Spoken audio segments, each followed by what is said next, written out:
अपने नए साल में वो पूरी क्लास में सबसे गरीब लड़का था। क्लास में क्लोई नाम की एक लड़की थी। वो इतनी अमीर थी कि लोग उसके परिवार के बारे में मजाक उड़ाते थे। सच या हिम्मत के एक निरर्थक खेल में वो हार गई। जुर्माना $90 था। सभी को लगा कि वो पीछे हट जाएगी, लेकिन उसने मौके पर ही पैसे ट्रांसफर कर दिए। उसके नोट में सिर्फ 4 शब्द थे, शर्त तो शर्त होती है। उस दिन से उसकी जिंदगी पूरी तरह से बदल गई। उसने कैफेटेरिया में sea food rice bowl order करना शुरू कर दिया, जिसे वो कभी छूने की हिम्मत नहीं करता था। छात्रावास के नीचे दूध वाली चाय की दुकान पर भी वो बदल गया। वो एक अंशकालिक छात्र कार्यकर्ता से एक नियमित ग्राहक बन गया। वो आखिरकार लाइब्रेरी से परीक्षा की तैयारी की किताबों का पूरा सेट भी खरीद सकता था। उसने एक बार भी नहीं पूछा कि उसने उन पैसों में से कितने खर्च किए, और उसने कभी इसका विवरण भी नहीं दिया। जब तक वो 4 साल बाद स्नातक हुआ, तब तक उसके पैसे बिल्कुल ठीक समय तक चल चुके थे। डिप्लोमा और नौकरी के लिए आवेदन करने में उसे काफी समय लगा, लेकिन उसके खाते में केवल 82 सेंट बचे थे। 4 साल और बीत गए और उसने एक व्यक्ति को एक पुल के नीचे बैठे देखा, मैला चेहरा, फटे कपड़े। लेकिन जैसे ही उसने उन आंखों को देखा, उसने उसे तुरंत पहचान लिया। वो क्लो थी। उसने सुना कि उसका परिवार दिवालिया हो गया था। उसके माता माइनस पिता भाग गए थे, जिससे उसे हर आखिरी कर्ज का बोझ उठाना पड़ा। इसलिए वो नीचे झुक गया और अपना हाथ बढ़ाया। मेरे साथ आओ। जब फोन की घंटी बजी तो वो कैफेटेरिया की तीसरी मंजिल पर था। वो सूप के साथ सादे चावल खा रहा था। उसकी स्क्रीन चमक उठी। कॉलर आईडी में जेसन लिखा था। उसने कॉल रिसीव की। चावल के कुछ दाने अभी भी उसकी उंगलियों में चिपके हुए थे। जेसन की आवाज तुरंत सुनाई दी। क्रिस, तुम कहाँ हो? क्रिस ने धीमी आवाज में जवाब दिया, कैफेटेरिया।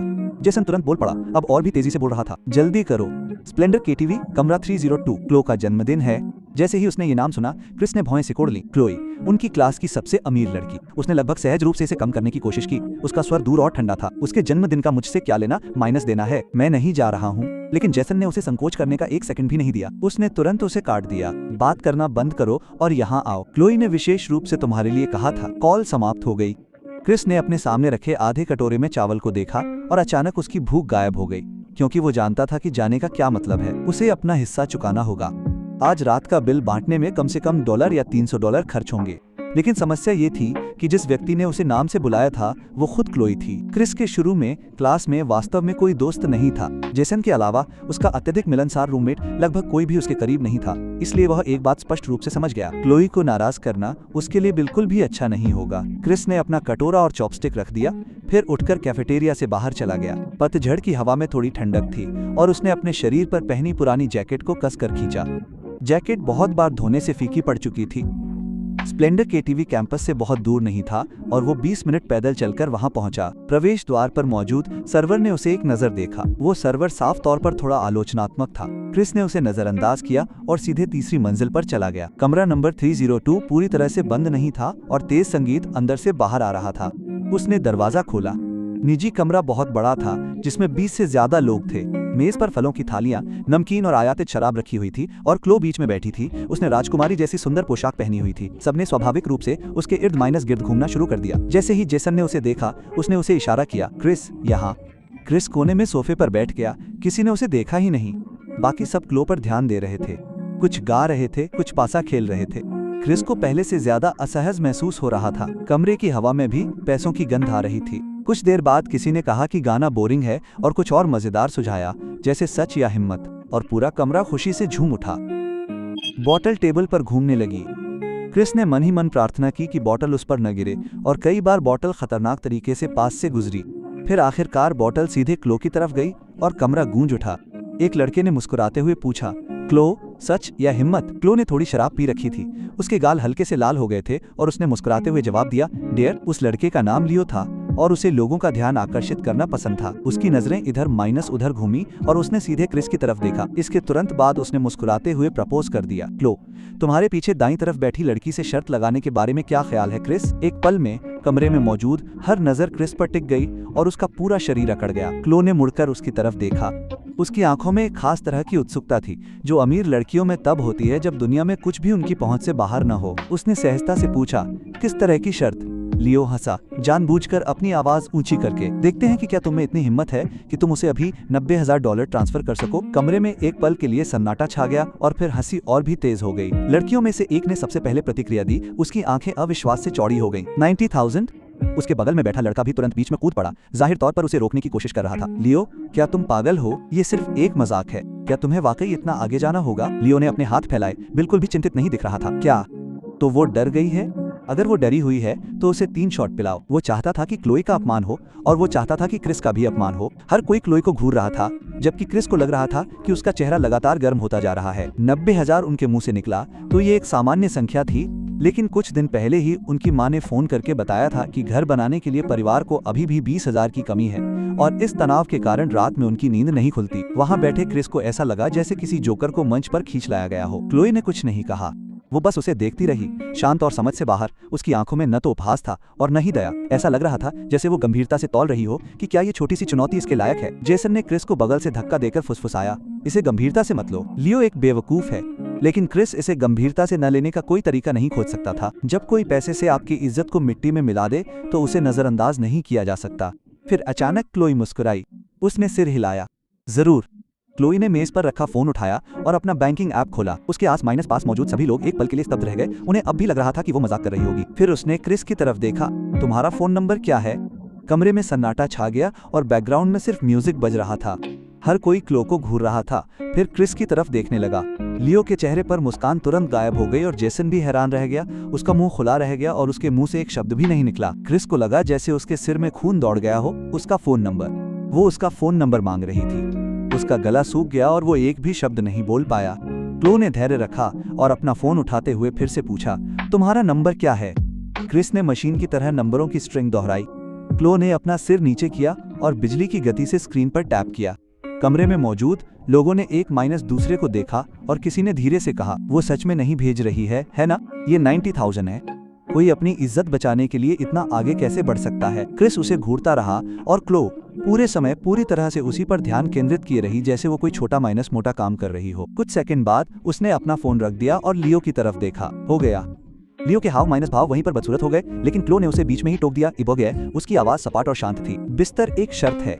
ये कहने के बाद उसने वाइन का एक गिलास उठाया और एक घूंट लिया, जैसे कि उसके दिमाग में पूरी बात खत्म हो चुकी हो। तभी क्रिस को अपनी जेब में फोन वाइब्रेट होता हुआ महसूस हुआ। उसे बाहर निकालने के लिए हाथ बढ़ाते ही उसका हाथ कांप गया। स्क्रीन पर एक बैंक मैसेज चमक रहा था। आपके खाते में इस गॉमा जिसका अंत XXX से होता है लाकॉमा $90,000 आए हैं। मौजूदा बैलेंस $1990 है। जीरो की वो लंबी लाइन सीधे उसकी आंखों में चुभ गई। 86 जनवरी ही उसके पास महीने भर गुजारा करने के लिए बचे थे और अब 90,000 और जुड़ जाने पर कुल 90,088.82 हो गए थे। क्रिस ने फोन वापस अपनी जेब में रख लिया। उसकी हथेली पसीने से तर थी। फिर वो खड़ा हो गया। एक बार कमरे में मौजूद सभी लोग उसकी तरफ देखने लगे। उनके हाव माइनस भाव एक माइनस दूसरे से मिले हुए थे। हैरानी, ईर्ष्या और शो देखने वाले लोगों का बदसूरत उत्साह। क्रिस ने एक भी शब्द नहीं कहा। वो बस मुड़ा और सीधे दरवाजे की ओर बढ़ गया। जेसन ने उसे पीछे से पुकारा, क्रिस तुम कहाँ जा रहे हो? लेकिन उसने पीछे मुड़कर नहीं देखा। वो स्प्लेंडर KTV से ऐसे ही बाहर निकल गया। बाहर की ठंडी हवा उसके चेहरे पर लगी और क्रिस कांप उठा। उसका दिमाग अभी भी पूरी तरह से खाली था। वो काफी देर तक सड़कों पर भटकता रहा, ये भी नहीं जानता था कि उसे कहाँ जाना है। जब वो 24 घंटे खुले रहने वाले एक स्टोर से गुजरा तो वो अंदर चला गया। फिर वो बहुत देर तक अलमारियों के सामने खड़ा रहा। अंत में उसने वहां सबसे महंगे इंस्टेंट नूडल्स का एक कप, एक सॉसेज और एक मैरिनेट किया हुआ अंडा उठाया। चेकआउट पर कुल मिलाकर $50 आए। इससे पहले क्रिस ने केवल $3 प्रति पैकेट वाले सस्ते इंस्टेंट नूडल्स खरीदने की हिम्मत की थी। जब वो अपना सामान वापस छात्रावास ले गया तो कमरा खाली था। जेसन और बाकी लोग अभी भी नहीं लौटे थे। क्रिस ने केतली भरी और नूडल्स के लिए पानी उबालना शुरू कर दिया और जैसे भाप बढ़ती गई उसे लगा जैसे वो फिर से जीवित हो गया है। वो अपने डेस्क पर बैठ गया, अपना फोन निकाला और बैंक का वो संदेश फिर से पढ़ा। 90,000। वो बार शून्य गिनता रहा। वो पैसा उसकी माँ को अधूरे घर की चिंता में रात को जागने से बचा सकता था और ये उसे कैफेटेरिया में मुफ्त सूप पर गुजारा करने से बचा सकता था। ये उसे लाइब्रेरी से परीक्षा की तैयारी की पूरी किताबें भी खरीद सकता था जिसे वो हमेशा से चाहता था। इससे भी बढ़कर यह उसे एक वास्तविक व्यक्ति की तरह जीने की अनुमति दे सकता था। क्रिस ने नूडल्स खत्म कर दिए और शोरबा की आखिरी बूंद तक पी गया। फिर उसने एक नोटबुक और एक पेन निकाला। उसका हाथ अभी भी थोड़ा कांप रहा था, लेकिन उसकी आंखें पहले से कहीं ज्यादा साफ थीं। नोटबुक के पहले पन्ने पर उसने 4 शब्द लिखे, 4 साल की योजना। फिर उसने हर चीज को लाइन दर लाइन गिनना शुरू किया। कॉलेज के 4 साल का मतलब 48 महीने था और उसने अपने रहने का खर्च $800 प्रति माह तय किया। 48 महीने $38,400 हुए। ट्यूशन फीस 5,000 सालाना थी, तो बचे हुए 3 साल में 15,000 और खर्च होने थे। परीक्षा की तैयारी के लिए जरूरी सामान और प्रोफेशनल किताबों पर शायद 5,000 खर्च होते और घर बनाने के लिए उसके परिवार को अभी भी 20,000 की जरूरत थी। कुल मिलाकर ये $78,400 हुआ। बचे हुए 11,600 आपातकालीन पैसे थे और वो उनमें से एक भी गंद नहीं छू सकता था। क्रिस ने हर एक खर्च को विस्तार से लिखा, क्योंकि वो जानता था कि ये 90,000 आसमान से गिरा कोई तोहफा नहीं था। ये एक शर्त थी जो क्लो हार गई थी, और ये वो जिंदगी भी थी जो वो अगले 4 साल जीने वाला था। उसे हर एक पैसे का हिसाब रखना था। इसका इस्तेमाल ग्रेजुएशन तक टिके रहने, अपनी डिग्री हासिल करने और एक अच्छी नौकरी पाने के लिए करना था। फिर एक दिन वो क्लो को हर एक गंद ब्याज सहित चुका देगा। जब तक उसने आखिरी शब्द लिखा, बाहर आसमान साफ होने लगा था। क्रिस ने अपनी योजना के भरे हुए पन्नों को देखा और उसे पहले से कहीं ज्यादा शांति महसूस हुई। अगले दिन क्लास जाते समय उसने क्लो को एकेडमिक बिल्डिंग के एंट्रेंस पर देखा। वो कुछ लड़कियों के साथ खड़ी थी और बातें कर रही थी और हंस रही थी। उसने वो ड्रेस भी नहीं पहनी थी जो उसने पिछली रात पहनी थी। क्लो ने जब क्रिस को देखा तो एक पल के लिए वो ठिठक गई, लेकिन अगले ही पल वो अपने दोस्तों की तरफ ऐसे मुड़ी जैसे कुछ हुआ ही ना हो। क्रिस ने भी अपना सिर झुकाया और तेजी से क्लासरूम में चला गया। ऐसा लगा जैसे उनके बीच $90,000 खड़े हैं, और साथ ही जैसे उनके बीच बस वो 90,000 ही बाकी रह गए थे। उस दिन से क्रिस की जिंदगी वाकई बदल गई थी, और सबसे पहली चीज जो बदली वो था उसके खाने का तरीका। उसके बाद से क्रिस दूसरी मंजिल पर सी फूड काउंटर पर जाने लगा। हर बार वो $25 वाला झींगा चावल का कटोरा ऑर्डर करता। पहली बार जब उसने ऑर्डर किया तो कैफेटेरिया वाली भी एक पल के लिए ठिठक गई और उसे गौर से देखा। क्रिस ने बिना भाव बदले पैसे दिए और फिर अपनी ट्रे लेकर कोने में अकेला बैठ गया। कटोरे में झींगा ताजा और लचीला था। उसने धीरे खाया, हर निवाले को बहुत सावधानी से चबाया। फिर जोहाओ अपना डीलक्स खाना लेकर आया और उसके सामने बैठ गया। जैसे ही उसने झींगा चावल का कटोरा देखा, जोहाओ दंग रह गया। धिक्कार है क्रिस, तुमने जैकपॉट मार लिया या क्या? लॉटरी जीत ली? क्रिस शांत रहा और केवल सपाट उत्तर दिया, गमा नहीं। फिर उसने अपना सिर झुका लिया और खाना जारी रखा। जोहाओ उसे संदेह से घूरता रहा। फिर क्या हुआ? तुम्हारे साथ कुछ गड़बड़ है यार। उसके बाद उसने अपनी आवाज कम कर दी और पिछली रात की बात के बारे में बताया। इससे पहले कि वो अपनी बात पूरी कर पाता, क्रिस ने उसे ठंडे स्वर में काट दिया। खाओ। ये देखकर कि क्रिस स्पष्ट रूप से बात नहीं करना चाहता है, जोहाओ ने अपने होंठ चपटा किए और पूछना बंद कर दिया। फिर भी अरकामा वो समय पर क्रिस को अजीब नजरों से देखता रहा। जहाँ तक छात्रावास के नीचे दूध वाली चाय की दुकान की बात है, क्रिस वहाँ से गुजरने के अलावा और कुछ नहीं करता था। लेकिन अब हर दोपहर वो वहाँ से सबसे सस्ता नींबू पानी खरीदता है, $1 का। वहाँ काम करने वाली जूनियर लड़की भी उसे पहचानने लगी थी। सीनियर, आज फिर नींबू पानी? क्रिस ने सिर हिलाया और बस इतना ही कहा, हाँ। फिर वो कप हाथ में लेकर धीरे छात्रावास की ओर चल पड़ा। एक कप उसके लिए पूरे 1 घंटे तक पीने के लिए काफी था। पेय में थोड़ी मिठास के साथ खट्टापन था। लाइब्रेरी बुक स्टोर में उसकी प्रमुख विषय के लिए स्नातक परीक्षा की तैयारी की सामग्री का नवीनतम सेट 12 खंडों में आया था और इसकी कीमत $880 थी। क्रिस ने उन्हें पहले भी अनगिनत बार देखा था, लेकिन हर बार वो उन्हें केवल पन्ने पलटकर देखता था और उन्हें खरीदने की हिम्मत नहीं करता था। लेकिन इस बार वो सीधे दुकान में गया और मालिक से कहा, मैं पूरा सेट ले लूंगा।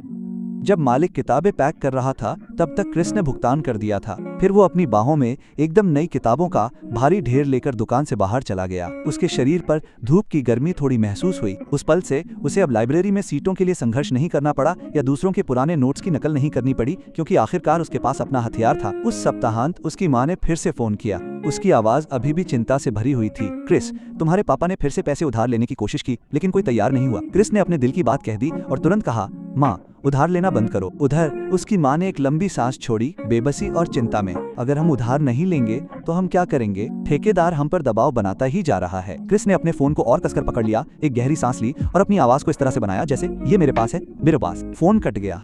काफी देर बाद उसकी माँ ने आखिरकार फिर से बात की, जो पहले से ही भरी हुई लग रही थी। क्या तुम्हारे पास है? तुम्हें इतने पैसे कहाँ से मिले? क्या तुमने कुछ बेवकूफी की है? क्रिस की आवाज शांत रही। नहीं, स्कूल ने मुझे छात्रवृत्ति दी है और मैंने जो पहले बचाया था उससे मैं 20,000 जुटा सकता हूँ। उसकी माँ को अब भी यकीन नहीं हो रहा था। उसकी आवाज में झिझक थी। छात्रवृत्ति? इतनी बड़ी रकम कैसे हो सकती है? क्रिस ने बिना पलक झपकाए झूठ बोल दिया। ये एक राष्ट्रीय छात्रवृत्ति थी। ये सुनकर उसकी माँ की आवाज अभी भी कांप रही थी। तो फिर तुम्हारे अपने रहने के खर्च का क्या होगा? क्रिस ने नरमी से उसे शांत करने की कोशिश की। मेरे पास बहुत है, बस मुझे कार्ड नंबर भेज दो। मैं आज दोपहर को बैंक जाऊंगा। फोन काटने के बाद वो सीधा बैंक गया और $20,000 ट्रांसफर कर दिए। जब वो बैंक से बाहर निकला तो ऐसा लगा जैसे आसमान भी पहले से ज्यादा नीला दिख रहा हो। उसके बाद क्रिस ने अपनी नोटबुक में पहला खर्च काट दिया। उसके बाद से उसने ट्यूशन पढ़ाना बंद कर दिया और कैफेटेरिया की रसोई में भी मदद करना बंद कर दिया। उसके पास जो भी खाली समय होता वो सीधे पढ़ाई में लग जाता। लाइब्रेरी में रहना, पढ़ाई के सेशन में मेहनत करना और उन मोटी पेशेवर किताबों को पढ़ना उसकी दिनचर्या बन गई थी। क्लो अब भी उसकी सहपाठी थी। बड़े लेक्चर के दौरान वो आगे बैठती थी और वो पीछे रहता था। छोटी क्लास के दौरान कभी उन्हें एक ही ग्रुप में रखा जाता था। वो पहले उससे कभी बात नहीं करती थी और क्रिस ने भी कभी उससे संपर्क करने की पहल नहीं की। एक बार एक ग्रुप डिस्कशन असाइनमेंट में प्रेजेंटेशन देने के लिए जोड़ियों की जरूरत थी। टीचर ने लोगों को बेतरतीब ढंग से सौंपा और किसी तरह वो क्लो के साथ जुड़ गया। बाकी ग्रुप ने उन्हें ऐसे भावों से देखा जिन्हें समझना मुश्किल था, क्योंकि उस रात के बाद पूरी क्लास को पता चल गया था क्लो ने क्लास के सबसे गरीब लड़के पर $90,000 उड़ा दिए थे। तरह की अफवाहें फैलने लगी। कुछ ने कहा कि वे दोनों डेट कर रहे थे, जबकि कुछ ने कहा कि क्रिस मूल रूप से उसका रखैल बन गया था। क्लो ने ऐसा व्यवहार किया जैसे उसने कुछ सुना ही न हो। उसने बस क्रिस को देखा और लगभग यांत्रिक लहजे में पूछा, तुम कौन सा भाग संभाल रहे हो? क्रिस ने भी उतनी ही शांति से उत्तर दिया, आखिरी 3 अध्याय। उसके बाद क्लो बाकी लोगों के साथ चर्चा करने लगी और उन दोनों ने पूरी अवधि में मुश्किल से एक भी अतिरिक्त शब्द का प्रयोग किया। क्रिस ने ही सारी सामग्री जुटाई थी और उसने ही पावर पॉइंट भी बनाया था। प्रेजेंटेशन से एक दिन पहले उसने पूरी फाइल क्लो को भेजी। उसने केवल 2 शब्दों में उत्तर दिया, प्राप्त हुआ। अगले दिन जब वे सामने आए तो क्रिस ने अपना भाग प्रस्तुत किया और क्लो ने अपना। उनकी टीम वर्क बिल्कुल सहज नहीं था, लेकिन कुछ भी गलत नहीं हुआ और अंत में टीचर ने उन्हें अच्छे ग्रेड दिए। जब वो नीचे उतरे तो क्लो आगे चल रही थी और क्रिस पीछे। दरवाजे पर पहुंचने से ठीक पहले वो अचानक रुक गई। फिर उसने पीछे मुड़कर उसे देखा। अच्छा काम किया। उस रात के बाद से उसने उससे यही पहली बात कही थी, कोई सवाल नहीं, कोई अनुरोध नहीं, बस एक सीधा साधा मूल्यांकन। क्रिस ने भी उतना ही सरलता से जवाब दिया, मुझे यही करना चाहिए। क्लो ने हल्का सा सिर हिलाया, फिर मुड़ी और चली गई। उसकी पीठ बिल्कुल वैसी ही दिख रही थी जैसी उस रात के टीवी में थी, मानसी, गर्व और दूर, जैसे कि वो $90,000 उसके लिए खेल से ज्यादा कुछ नहीं था। शायद उसे इसकी परवाह नहीं थी, लेकिन क्रिस को थी। जब क्रिस डॉम वापस आया तो उसने अपनी 4 साल की योजना वाली नोटबुक खोली। पहले पन्ने पर क्लो के नाम के आगे उसने एक और लाइन लिखी। एक बार पहले भी साथ काम किया था। फिर उसने उस पर एक मोटी लाइन खींची। उसे लगा कि ये एक रस्म है और एक चेतावनी भी, एक याद दिलाने वाली बात कि उसके और क्लो के बीच सिवाय पैसे के कुछ नहीं है। कॉलेज के दूसरे साल में क्रिस को $8,000 की नेशनल स्कॉलरशिप मिली। उसने उसमें से एक भी पैसे को हाथ नहीं लगाया और पूरी रकम एक अलग बैंक कार्ड में ट्रांसफर कर दी। ये उसकी मूल योजना से बाहर की कमाई थी और उसके दिमाग में कर्ज चुकाने की योजना के लिए पहला असली फंड भी था। उसके बाद क्रिस ने अपने 4 साल के प्लान को लगभग सख्त अनुशासन के साथ फॉलो किया। रहने के खर्च के लिए हर महीने $800, 1 सेंट भी कम नहीं, 1 सेंट भी ज्यादा नहीं। उसने खर्चों के लिए एक अलग छोटी नोटबुक भी रखी थी। हर पैसे का हिसाब माइनस किताब। एक पेन खरीदा, $1.50, उसे लिखो। खाना खाया, $12, उसे लिखो। क्लास की फीस भरी, $20, उसे भी लिखो। नंबरों से भरे उन पन्नों को देखकर जो उसे बिल्कुल भी समझ नहीं पाया, क्रिस, सच में क्या तुम्हें वाकई इतनी दूर तक जाना पड़ा? अब तुम टूटे नहीं हो तो तुम ये सब किस लिए कर रहे हो? क्रिस के पास उसे समझाने का कोई तरीका नहीं था। जोहा कभी नहीं समझ पाया कि क्रिस के लिए 90,000 कभी सिर्फ पैसे नहीं थे। ये उसके गले में बंधी रस्सी की तरह था और उस रस्सी का दूसरा सिरा क्लोई के हाथ में था। खुद पर भरोसा करके और उस रस्सी को थोड़ा करके तोड़कर ही वो फिर से खुलकर सांस ले सकता था। दूसरे साल के दूसरे सेमेस्टर में स्कूल ने अपनी सालाना खेल प्रतियोगिता आयोजित की। हर क्लास के लिए अनिवार्य साइन अप कोटा था। काउंसलर को 3000 मीटर दौड़ने के लिए कोई भी इच्छुक नहीं मिला, इसलिए जो ने क्रिस को इसके लिए साइन अप कर दिया। इसके तुरंत बाद वो क्रिस के पास गया और पूरे आत्मविश्वास के साथ उसे समझाने की कोशिश की। क्रिस, तुम या तो हर दिन दौड़ रहे हो या लाइब्रेरी जा रहे हो। तुम्हारी सहन शक्ति अच्छी होनी चाहिए। जाओ और क्लास के लिए कुछ गौरव हासिल करो। क्रिस ने आपत्ति नहीं जताई। दौड़ने में पैसे नहीं लगते और ये शरीर के लिए अच्छा भी है। दौड़ के दिन मौसम बहुत गर्म था। वो सबसे साधारण दौड़ने वाले शॉर्ट्स और बिना आस्तीन की शर्ट में शुरुआती लाइन पर खड़ा था। बंदूक चली और क्रिस अपनी गति से दौड़ा।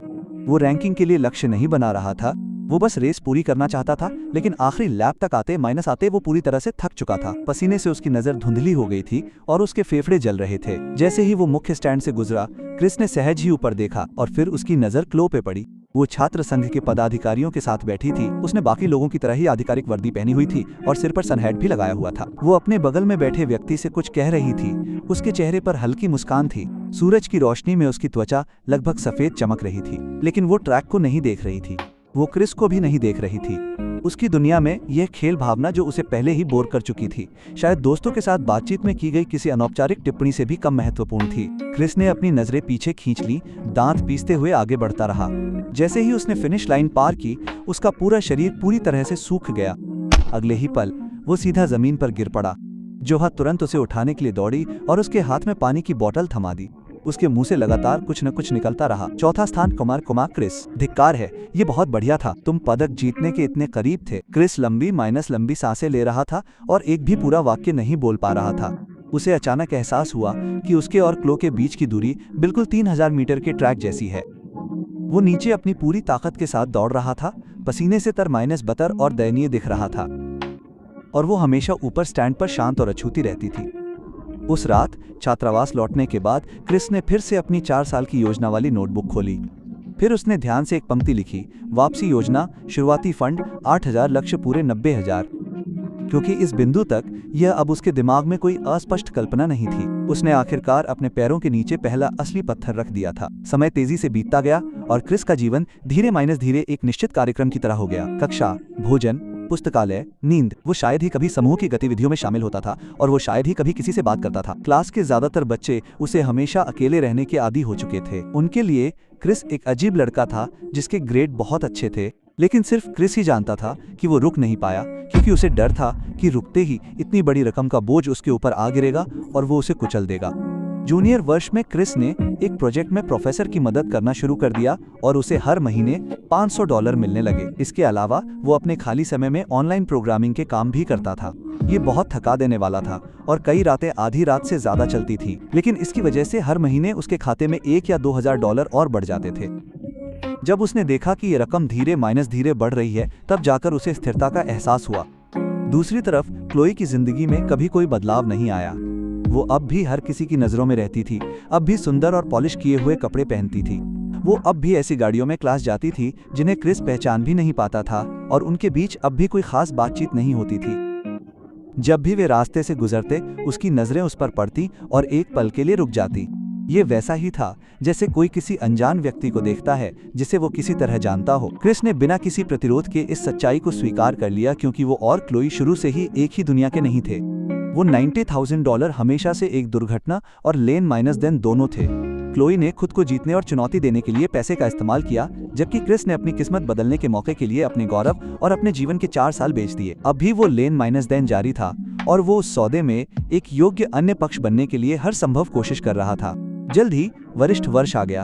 अब कक्षाएं कम हो गई थीं और हर कोई अपने आगे आने वाले भविष्य के लिए संघर्ष करने लगा था। कुछ स्नातक विद्यालय की तैयारी कर रहे थे, कुछ नौकरी की तलाश में थे और अन्य सिविल सेवा के लिए प्रयास कर रहे थे। हर दिन छात्रावास के गलियारे साक्षात्कार के लिए फोन कॉल की आवाज से भरे रहते थे और कभी माइनस कभी दबी हुई रुलाई भी। कोई खुद को रोक नहीं पा रहा था। क्रिस भी व्यस्त था। उसे अपनी ग्रेजुएशन की पढ़ाई पूरी करनी थी और साथ ही कई बड़ी कंपनियों में इंटरव्यू और लिखित परीक्षा की तैयारी भी करनी थी, और उसकी 4 साल की योजना आखिरकार खत्म होने वाली थी। नोटबुक में हर एक खर्चे का ब्यौरा साफ लिखा हुआ था। उसने $90,000 का हर संभव फायदा उठाया था। उसने उन पैसों से अपने दिमाग को मजबूत किया था और अपनी जिंदगी में सम्मान की रक्षा भी की थी। क्लो के बारे में उसने सुना था कि वो विदेश जाने की तैयारी कर रही है। जोह ने ही क्रिस को बताया था कि उसके परिवार ने बहुत पहले ही उसके लिए सब कुछ तय कर दिया था। आईवी लीग की डिग्री, फिर सीधा वॉल स्ट्रीट, एक ऐसी जिंदगी जिसे कोई भी जीत कह सकता है। क्रिस ने ये सुनकर बिना किसी भाव के सिर्फ सिर हिलाया, क्योंकि क्लो को हमेशा से यही जिंदगी जीनी थी।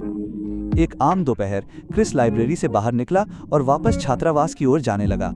जैसे ही वो स्कूल की कृत्रिम झील के पास से गुजरा, उसे अचानक एक जानी माइनस पहचानी सी शक्ल दिखी। वो क्लो थी। वो झील के किनारे एक बेंच पर अकेली बैठी थी। उसके आस माइनस पास कोई दोस्त नहीं था और न ही वे लोग जो हमेशा उसके साथ रहते थे। उसने एक साधारण सफेद ड्रेस पहनी हुई थी और चुपचाप पानी को निहार रही थी। सूर्यास्त की आखिरी रोशनी उसके ऊपर पड़ी और उसके पूरे शरीर को एक नरम सुनहरी धार में लपेट लिया। उस पल में वो अपनी सामान्य रूप से बिल्कुल अलग दिख रही थी। उसमें वो दूर का घमंड नहीं था जो हमेशा लोगों को दूर रखता था, केवल अकेलेपन का हल्का एहसास और कुछ नाजुक सा। क्रिस ने चलना बंद कर दिया और पास के एक पेड़ की छाया में रुक गया। उसे नहीं पता था कि क्लो वहां अकेली क्यों बैठी थी। शायद उसके एप्लीकेशन में कुछ गड़बड़ हो गई थी, शायद उसने अपने दोस्तों से लड़ाई कर ली थी। उसके दिमाग में एक के बाद एक विचार कौंध रहे थे, लेकिन उनमें से किसी ने भी उसे सही जवाब नहीं दिया। क्लो बस चुपचाप वहीं बैठी रही। झील के किनारे हवा ने धीरे से उसके लंबे बालों को उड़ा दिया। थोड़ी देर बाद उसने अपने बैग से एक छोटी सी चीज निकाली। ये एक नाजुक छोटे संगीत बॉक्स की तरह दिख रहा था। उसने उसे धीरे से बंद किया। जल्द ही एक स्पष्ट और सुंदर धुन बहने लगी।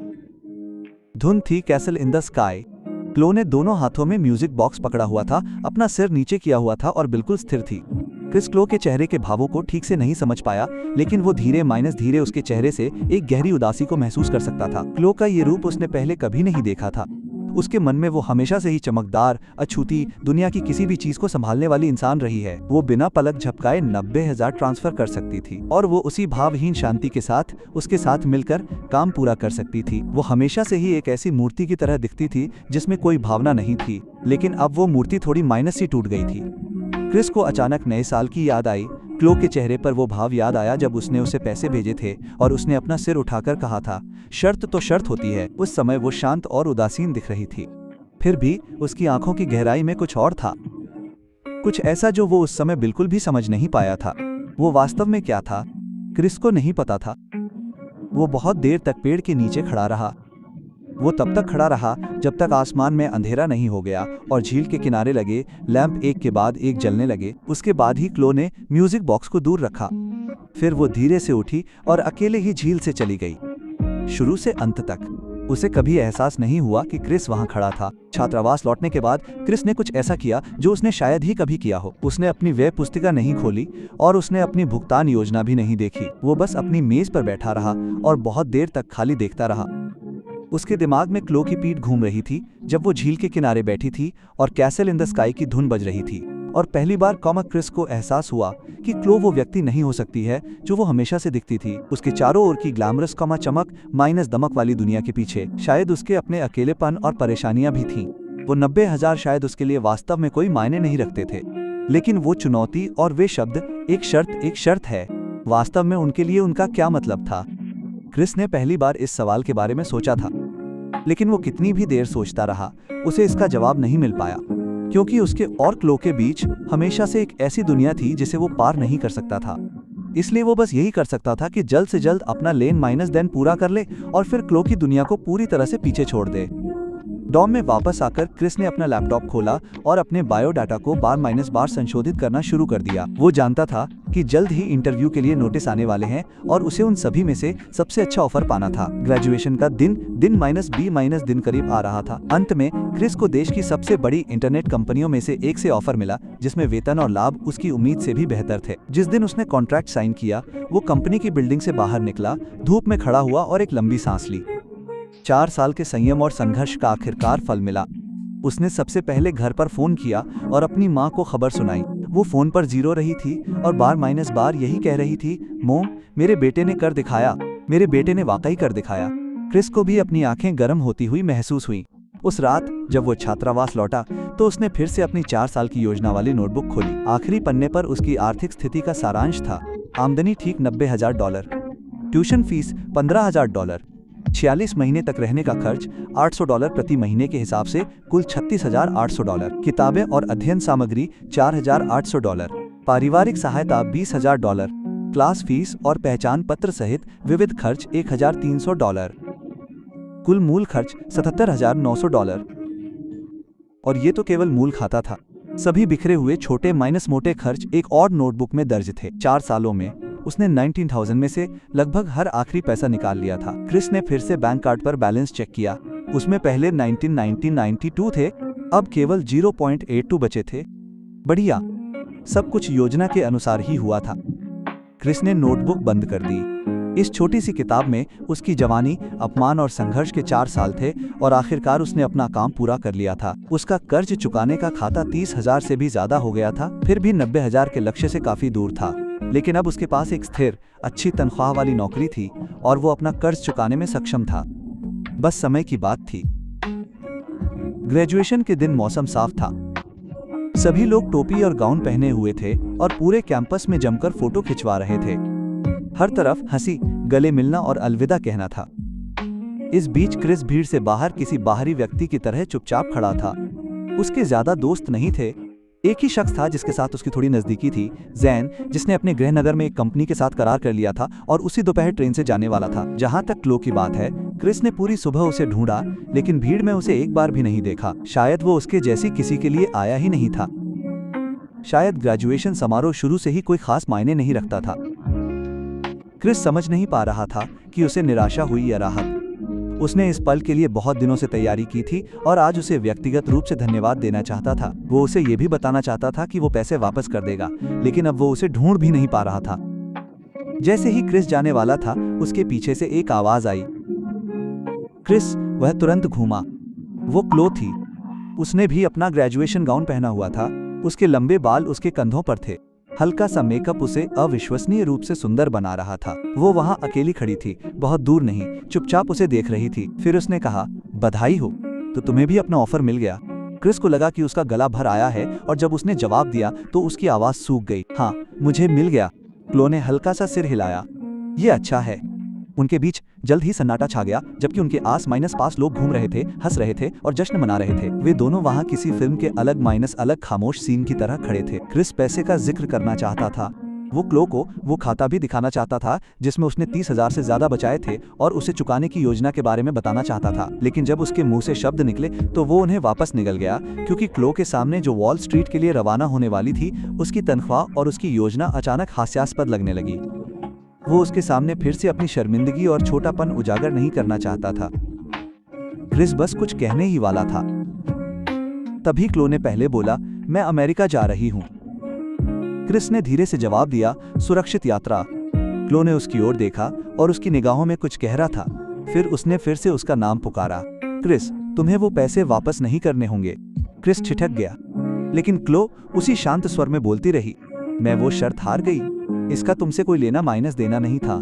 ये कहने के बाद वो एक पल के लिए रुकी, फिर बोली, तुमने अपनी मेहनत से वो जीत लिया जो तुम चाहते थे, है ना? और क्रिस के जवाब देने से पहले वो मुड़ी और चली गई। वो बस उसे भीड़ में गायब होते देख सकता था। दूर तक एक काली सेडान स्कूल के गेट पर आकर रुकी और क्लो उसमें बैठ गई। कुछ ही देर में कार गायब हो गई। क्रिस बिना हिले डुले बहुत देर तक वहीं खड़ा रहा। उसके हाथों में उसका डिप्लोमा और डिग्री सर्टिफिकेट था और वे बहुत भारी लग रहे थे।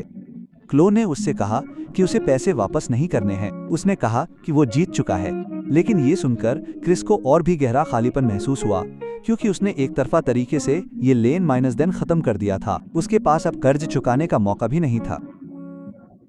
उसके और क्लो के बीच की डोर, जिसे उसने खुद तोड़ने के लिए अपनी पूरी ताकत लगा दी थी, वो उसके हाथ के एक झटके से कट गई। क्रिस को लगा जैसे उसने पूरी ताकत से एक मुक्का मारा हो, लेकिन वो रुई में धंस गया और वो पूरी तरह से असहाय और खोया हुआ महसूस कर रहा था। 4 साल पूरे हो चुके थे। क्रिस ने सोचा था कि क्लो के साथ उसकी कहानी भी खत्म हो गई है। कम से कम उस समय तो उसे यही लगता था। लेकिन काम पर अपने पहले दिन एचआर ने क्रिस को कंपनी के चारों ओर घुमाया। फर्श से छत तक फैली खिड़कियों के सामने बाहर आसमान में ऊंची इमारतें थीं। हर कोई जल्दी में था। उनके चेहरों पर थकान और उत्साह का मिश्रण था। हवा में कैफीन और पैसे की गंध थी। ये उसे 4 साल पहले के स्प्लेंडर केटीवी की याद दिला रहा था। लेकिन फिर भी ये बिल्कुल अलग था। उस समय बत्ती कमा पैसे का मतलब था मौज माइनस मस्ती और खेल। यहाँ पैसे का मतलब था लक्ष्य और ईंधन। क्रिस ने बहुत जल्दी इस जीवन को अपना लिया, या यूं कहें कि वो सीधे उसी जीवन शैली में ढल गया जो उसने कॉलेज में 4 साल में बनाई थी। अनुशासित, कुशल और लक्ष्य के प्रति स्पष्ट। अगर बाकी सभी 9 बजे आते तो वो 8 बजे आता। अगर बाकी सभी 6 बजे चले जाते तो वो अक्सर देर रात तक काम करता। उसके सभी सहकर्मी क्रिस को ग्राइंड किंग कहने लगे। पहले तो ये मजाक था, लेकिन बाद में ये सम्मान में बदल गया। क्रिस को इसकी परवाह नहीं थी, क्योंकि वे प्रमोशन, वेतन वृद्धि, साल के अंत में बोनस और स्टॉक ऑप्शन के पीछे भाग रहे थे। वो शुरू से अंत तक केवल एक ही नंबर के पीछे भाग रहे थे, 19,000। उन्होंने इसके लिए एक नया बैंक अकाउंट खोला और हर बार जब उनकी सैलरी आती तो अपने लिए केवल सबसे बुनियादी खर्च छोड़कर बाकी सभी उसमें ट्रांसफर कर देते। अब वो खुद को कॉलेज की तरह 800 प्रति महीने की सख्त सीमा में गुजारा करने के लिए मजबूर नहीं करते थे। लेकिन मितव्ययिता की आदत कभी नहीं बदली। उन्होंने विलासिता की वस्तुएं नहीं खरीदी और व्यर्थ की सामाजिकता में समय बर्बाद नहीं किया। केवल एक चीज जिसे शौक के रूप में गिना जाता था, वो थी ऑफिस के नीचे जिम जाना। क्रिस का जीवन एक सीधी रेखा की तरह सरल था। 1 साल के बाद वो अपनी टीम के मुख्य कलाकारों में से एक बन गए थे। 2 साल बाद वो स्वतंत्र रूप से एक महत्वपूर्ण परियोजना का नेतृत्व कर रहे थे। उस वर्ष उनका साल के अंत में बोनस पहली बार 6 अंकों तक पहुंच गया। तीसरे वर्ष तक उन्हें परियोजना प्रबंधक के रूप में पदोन्नत किया गया था। वो आखिरकार अपनी खुद की एक छोटी टीम का नेतृत्व कर रहे थे। तब तक उसके खाते में 90,000 से ज्यादा रकम जमा हो चुकी थी। बहुत पहले ही उसने क्लो के लिए ब्याज का हिसाब लगा लिया था। बैंक की सबसे ज्यादा दर पर मिलने वाले ब्याज का इस्तेमाल करते हुए उसने 8 साल का हिसाब लगाया और उसे 1,20,000 में बदल दिया। पैसे तो मिल गए थे, लेकिन लेनदार गायब हो चुका था। ग्रेजुएशन के बाद क्लो पूरी तरह से गायब हो गई। क्रिस ने उसे ढूंढने की कोशिश की और हर सोशल मीडिया प्लेटफॉर्म पर उसकी तलाश की, लेकिन उसे क्लो के नाम का एक भी एक्टिव अकाउंट नहीं मिला। उसने जैन से भी पूछा, लेकिन जैन को भी कुछ नहीं पता था। फोन पर जैन ने बस यूं ही कहा, वो अमेरिका चली गई। वो शुरू से ही हमारी दुनिया में नहीं थी, फिर भी कोई संपर्क कैसे हो सकता है। बाद में जैन अपने गृहनगर वापस चला गया, एक स्थिर सरकारी नौकरी की और शादी की तैयारी करने लगा।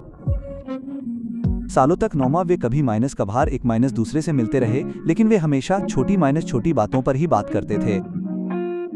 क्लोई का नाम लेना अब वर्जित हो गया था और अब कोई उसका नाम नहीं लेता था। क्रिस ने 1,20,000 को खाते में ऐसे ही छोड़ दिया। ये एक ठंडी कब्र का पत्थर था जो उस जवानी की याद दिलाता था जिसमें उसने ऊपर उठने के लिए बहुत संघर्ष किया था, और साथ ही ये एक ऐसा काम था जो कभी पूरा नहीं हो सकता था। उसे हर पल याद दिलाता था कि उसे अभी भी किसी का कर्ज चुकाना है। चौथे साल तक क्रिस ने आखिरकार शहर में एक घर के लिए डाउन पेमेंट कर दिया। ये बहुत बड़ा नहीं था, लेकिन वहां से बहुत अच्छा नजारा दिखता था। उसने एक कार भी खरीदी, कोई लग्जरी मॉडल नहीं, लेकिन इतने बड़े शहर में उसे खुद का एक चलता माइनस फिरता घर मिल गया। एक रात क्रिस अपने अपार्टमेंट की फर्श से छत तक की खिड़की के सामने खड़ा था और कांच के उस पार रोशनी के समुंदर को देख रहा था। अब उसका अपना करियर था, उसका अपना घर था और उसकी अपनी कार थी। सामान्य से सामान्य दुनियावी मानकों के हिसाब से भी वो कामयाब हो चुका था। वो आखिरकार वैसा इंसान बन गया था जैसा वो कभी बनना चाहता था। लेकिन क्रिस के अंदर क्लोई ने जो खोखलापन छोड़ा था वो कभी भरा नहीं था। कभी माइनस कभी वो सोचता था कि वो अमेरिका में कैसी होगी। क्या राजकुमारी जैसी गौरवशाली लड़की विदेश में नए दोस्त बनाएगी? क्या वो अब भी सच या हिम्मत का खेल खेलेगी? क्या वो अब भी किसी गरीब बच्चे की किस्मत उतनी ही आसानी से बदल देगी जितनी आसानी से उसने उस समय बदली थी? क्रिस को नहीं पता था। वो बस इतना जानता था कि अगर वो क्लोई को नहीं ढूंढ पाया तो ये कर्ज उसे जीवन भर परेशान करेगा। फिर एक शुक्रवार की रात कॉलेज क्लास का पुराना ग्रुप चैट जो सदियों से बंद था अचानक से चालू हो गया। क्लास मॉनिटर ने एक घोषणा पोस्ट की जिसमें कहा गया था कि अगले वीकेंड में चौथे साल का पुनर्मिलन होगा। जगह एक 5 सितारा होटल के बुफे रेस्टोरेंट में तय की गई थी। ग्रुप चैट तुरंत ही चर्चा में आ गया। वाह, 4 साल हो गए, अच्छा किया क्लास मॉनिटर। शहर में अभी भी जो लोग हैं उन्हें आना चाहिए। क्रिस ने फ्लैश होती प्रोफाइल पिक्चर और अंतहीन मैसेज देखे, लेकिन उसे कोई खास दिलचस्पी नहीं हुई। उसकी जिंदगी अब कॉलेज के उन सहपाठियों से बमुश्किल ही मेल खाती थी। अगर वो जाता भी तो बस लोग अपनी जिंदगी की तुलना करते और शेखी बघारते रहते। उसे इस पर अपना समय बर्बाद करने की कोई इच्छा नहीं थी। जैसे ही क्रिस चैट ऐप बंद करने वाला था तभी अचानक जैन का एक निजी संदेश आ गया। क्रिस, तुम रियूनियन में जा रहे हो या क्या? क्रिस ने 2 शब्द टाइप किए, नहीं जा रहा। जैन ने तुरंत उसे मनाने की कोशिश की, चलो यार, 4 साल हो गए, पुराने सहपाठियों से मिलो। फिर उसने एक और लाइन जोड़ी, सुना है लियो भी आ रहा है, वो लड़का अब बहुत अच्छा कर रहा है, उसने अपनी खुद की कंपनी शुरू की है। क्रिस ने जैसे ही लियो नाम देखा उसे लगा जैसे उसकी नसों में कांटा चुभ गया हो। उस केटीवी रूम में लियो ने ही उस चंचल क्रूर लहजे में $90,000 का दांव लगाने का प्रस्ताव रखा था। लियो ने ही क्रिस को उस अपमान के खंभे पर चढ़ाया था। क्रिस ने बिना किसी झिझक के मना कर दिया, तुम जाओ, मुझे इस वीकेंड ओवरटाइम करना है। लेकिन साने ने इस पर बिल्कुल भी ध्यान नहीं दिया, इसे बंद करो, तुम अब मैनेजर हो, तुम्हें अब भी हर दिन ओवरटाइम करना होगा, बस बाहर आ जाओ, ठीक है? मैंने भी तुम्हें बहुत दिनों से नहीं देखा है, मैं खास तौर पर इसके लिए घर से आया हूँ। क्रिस को एहसास हुआ कि वो अब और मना नहीं कर सकता। रियूनियन के दिन वो गाड़ी चलाकर होटल गया। पार्किंग में हर तरफ लग्जरी कारें, BMW, मर्सिडीज, पोर्शेज, हर तरफ नजर थी। क्रिस ने अपनी गाड़ी कोने में पार्क की और उस पल उसे अचानक लगा कि वो अभी भी वही गरीब छात्र है जो कभी स्प्लेंडर केटीवी में गया था। फर्क सिर्फ इतना था कि इस बार उसने अच्छा सूट पहना हुआ था और उसकी जेब में इतने पैसे थे कि वो इस महंगे डिनर का खर्च उठा सके। जब तक उसने प्राइवेट रूम का दरवाजा खोला वो पहले से ही लोगों से भरा हुआ था। उनमें से बहुत से बदल गए थे, या तो उनका वजन बढ़ गया था या वे गंजे हो गए थे। क्रिस के अंदर आते ही कई लोग तुरंत खड़े हो गए और बड़े उत्साह से उनका स्वागत किया। उनमें से कुछ मुस्कुराए और बोले, क्रिस। कुछ लोग आधे मजाक कर रहे थे और आधे हैरान थे, अरे तुम वाकई बहुत बड़े शख्स बन गए हो। कुछ लोग तो हाथ में ड्रिंक लेकर आए और बहुत ही विनम्रता से उनका स्वागत किया। क्रिस, आखिरकार आपसे व्यक्तिगत रूप से मिल ही गए। जो सहपाठी पहले उन्हें नजरअंदाज करते थे उनके चेहरे पर अब एक उज्जवल उत्सुक मुस्कान थी। क्रिस ने विनम्रता से जवाब दिया, फिर कोने में एक सीट ले ली। लियो ठीक वैसा ही था जैसा कि उम्मीद थी, वो सिर से पैर तक डिजाइनर लेवल के कपड़े पहने हुए था, सोने के फ्रेम वाले चश्मे पहने हुए था, हर तरह से एक पॉलिश किए हुए धोखेबाज की तरह लग रहा था। जैसे ही उसने क्रिस को देखा, उसने अपना ड्रिंक उठाया और खुद चलकर उसके पास गया। फिर वो उसके बगल वाली सीट पर बैठ गया और मुस्कुराते हुए कहा, क्रिस, बहुत दिनों से नहीं मिले, सुना है कि तुम उस बड़ी कंपनी में कमाल कर रहे हो। क्रिस ओमे सपाट जवाब दिया, सब ठीक है। लियो ने हल्के से अपना गिलास क्रिस के गिलास से टकराया और उसी भावपूर्ण अंदाज में मुस्कुराया। चलो, नम्र होने की जरूरत नहीं है, हमारी क्लास में वो तुम और क्लो हुआ करते थे। असल में नहीं, अब ये सिर्फ तुम हो। उसने जानबूझकर उसका नाम लिया, फिर जानबूझकर खुद को रोक लिया। क्रिस ने उसकी तरफ देखा और कुछ नहीं कहा। कुछ ड्रिंक्स के बाद कमरा पूरी तरह से खुल गया और लोग कॉलेज के दिनों की कहानियां सुनाने लगे। तभी अचानक किसी ने क्लो का नाम ले लिया। इसी बीच हमारी क्लास की ब्यूटी क्लो का हाल कैसा है? वो शायद अब तक अमेरिका में वॉल स्ट्रीट की कोई एलीट हो गई होगी, है ना? जैसे ही ये शब्द निकले, कमरा अचानक शांत हो गया। सभी ने एक माइनस दूसरे को देखा और उनके चेहरे पर अजीब से भाव आ गए। लियो ने अपना ड्रिंक गटक लिया और एक उपहासपूर्ण हंसी निकाली। वॉल स्ट्रीट के एलीट, तुम लोग सच में कल्पना में जी रहे हो या क्या? उनमें से एक लड़की ने पूछा। देखो, क्या तुम कुछ ऐसा जानते हो जो हम नहीं जानते? लियो को ध्यान का केंद्र बनने का एहसास साफ तौर पर पसंद आ रहा था। उसने अपना गला साफ किया और धीरे से बोला, उसका परिवार बहुत पहले दिवालिया हो गया था। तुम लोगों को सच में नहीं पता था? पूरा कमरा स्तब्ध रह गया। दिवालिया? क्या तुम सच में ऐसा कह रहे हो? लियो के स्वर में आत्मसंतुष्टता का भाव था। बेशक, ये सच है। लगभग 2 साल पहले की बात होगी। उसके पिता का निवेश डूब गया। किसी ने उसे धोखा दिया। नकदी प्रवाह रुक गया और वे कर्ज में डूब गए। मैंने सुना कि ये करोड़ों में था। किसी ने तेजी से सांस ली। करोड़ों? फिर क्लो के साथ क्या हुआ? लियो ने हाथ फैला दिए। उसके चेहरे पर सहानुभूति का एक भी संकेत नहीं था। उसके माता माइनस पिता काफी चतुर थे। वे रातों रात विदेश भाग गए और अब भी उनकी तलाश की जा रही है। बेचारी छोटी राजकुमारी क्लो अकेली रह गई और सारा कर्ज खुद ही वहन करने लगी। मैंने ये भी सुना कि अदालत ने उसके नाम की सारी संपत्ति नीलाम कर दी। वो अब मूल रूप से ब्लैकलिस्ट हो गई है। अब वो हाई स्पीड रेल या फ्लाइट भी नहीं ले सकती। यार, बताओ कैसे हालात बदल गए। जैसे ही ये शब्द निकले, पूरा निजी कमरा एकदम शांत हो गया। इस खबर से हर कोई इतना स्तब्ध था कि कुछ बोल ही नहीं पा रहा था। क्रिस को लगा जैसे उसके शरीर का खून एक पल में ही ठंडा हो गया हो। उसके कान बज रहे थे और उसके बाद लियो ने जो भी कहा, क्रिस ने एक भी शब्द नहीं सुना। उसके दिमाग में बस एक ही ख्याल था, क्लो गिर गई है। वो लड़की जो कभी सूरज की तरह चमकी थी, वो लड़की जिसने कभी उसे $90,000 देकर ऊपर खींचा था, वो सचमुच नीचे गिर गई थी। क्रिस एकदम से खड़ा हो गया। कुर्सी फर्श से जोर से रगड़ती हुई एक तेज आवाज के साथ गिरी। कमरे में मौजूद हर नजर एक बार उसकी तरफ घूम गई, लेकिन क्रिस कुछ नहीं बोला। वो बस मुड़ा और बाहर चला गया। वो सीधा होटल से बाहर चला गया। बाहर ठंडी हवा उसके चेहरे पर लग रही थी, लेकिन उसे जरा भी ठंडक महसूस नहीं हो रही थी। क्रिस कार में बैठ गया। दोनों हाथ स्टीयरिंग व्हील पर कस लिए और अचानक उसे एहसास हुआ कि उसे कहाँ जाना है। क्रिस के दिमाग में बस एक ही ख्याल था, उसे ढूंढना। उस दिन से वो क्लो को पागलों की तरह ढूंढने लगा। 4 साल में पहली बार उसने हर वो संसाधन इस्तेमाल किया जो वो इस्तेमाल कर सकता था। उसने क्लोई के ठिकाने का पता लगाने के लिए एक निजी अन्वेषक को काम पर रखा और उसने कंपनी के कानूनी विभाग के सहकर्मियों से भी उससे जुड़े कर्ज के मामलों के लिए सार्वजनिक अदालत के रिकॉर्ड सिस्टम को खंगालने को कहा। धीरे जानकारी उसके पास वापस आने लगी। लियो ने जो कुछ भी कहा था वो सच था। वास्तव में वास्तविकता लियो द्वारा बताए गए से भी बदतर थी। क्लोई के पिता की कंपनी पहले ही दिवालिया हो चुकी थी और क्लोई, जो एक गारंटर थी, को कर्ज के लिए संयुक्त रूप से उत्तरदायी ठहराया गया था। उसकी संपत्ति, उसकी कार और उसके बैंक खाते में मौजूद हर पैसे को फ्रीज कर दिया गया था और उसे बकाया चुकाने के लिए नीलाम कर दिया गया था। लेकिन ये भी बाल्टी में एक बूंद के समान था। उसे बेईमान देनदारों की ब्लैकलिस्ट में डाल दिया गया था।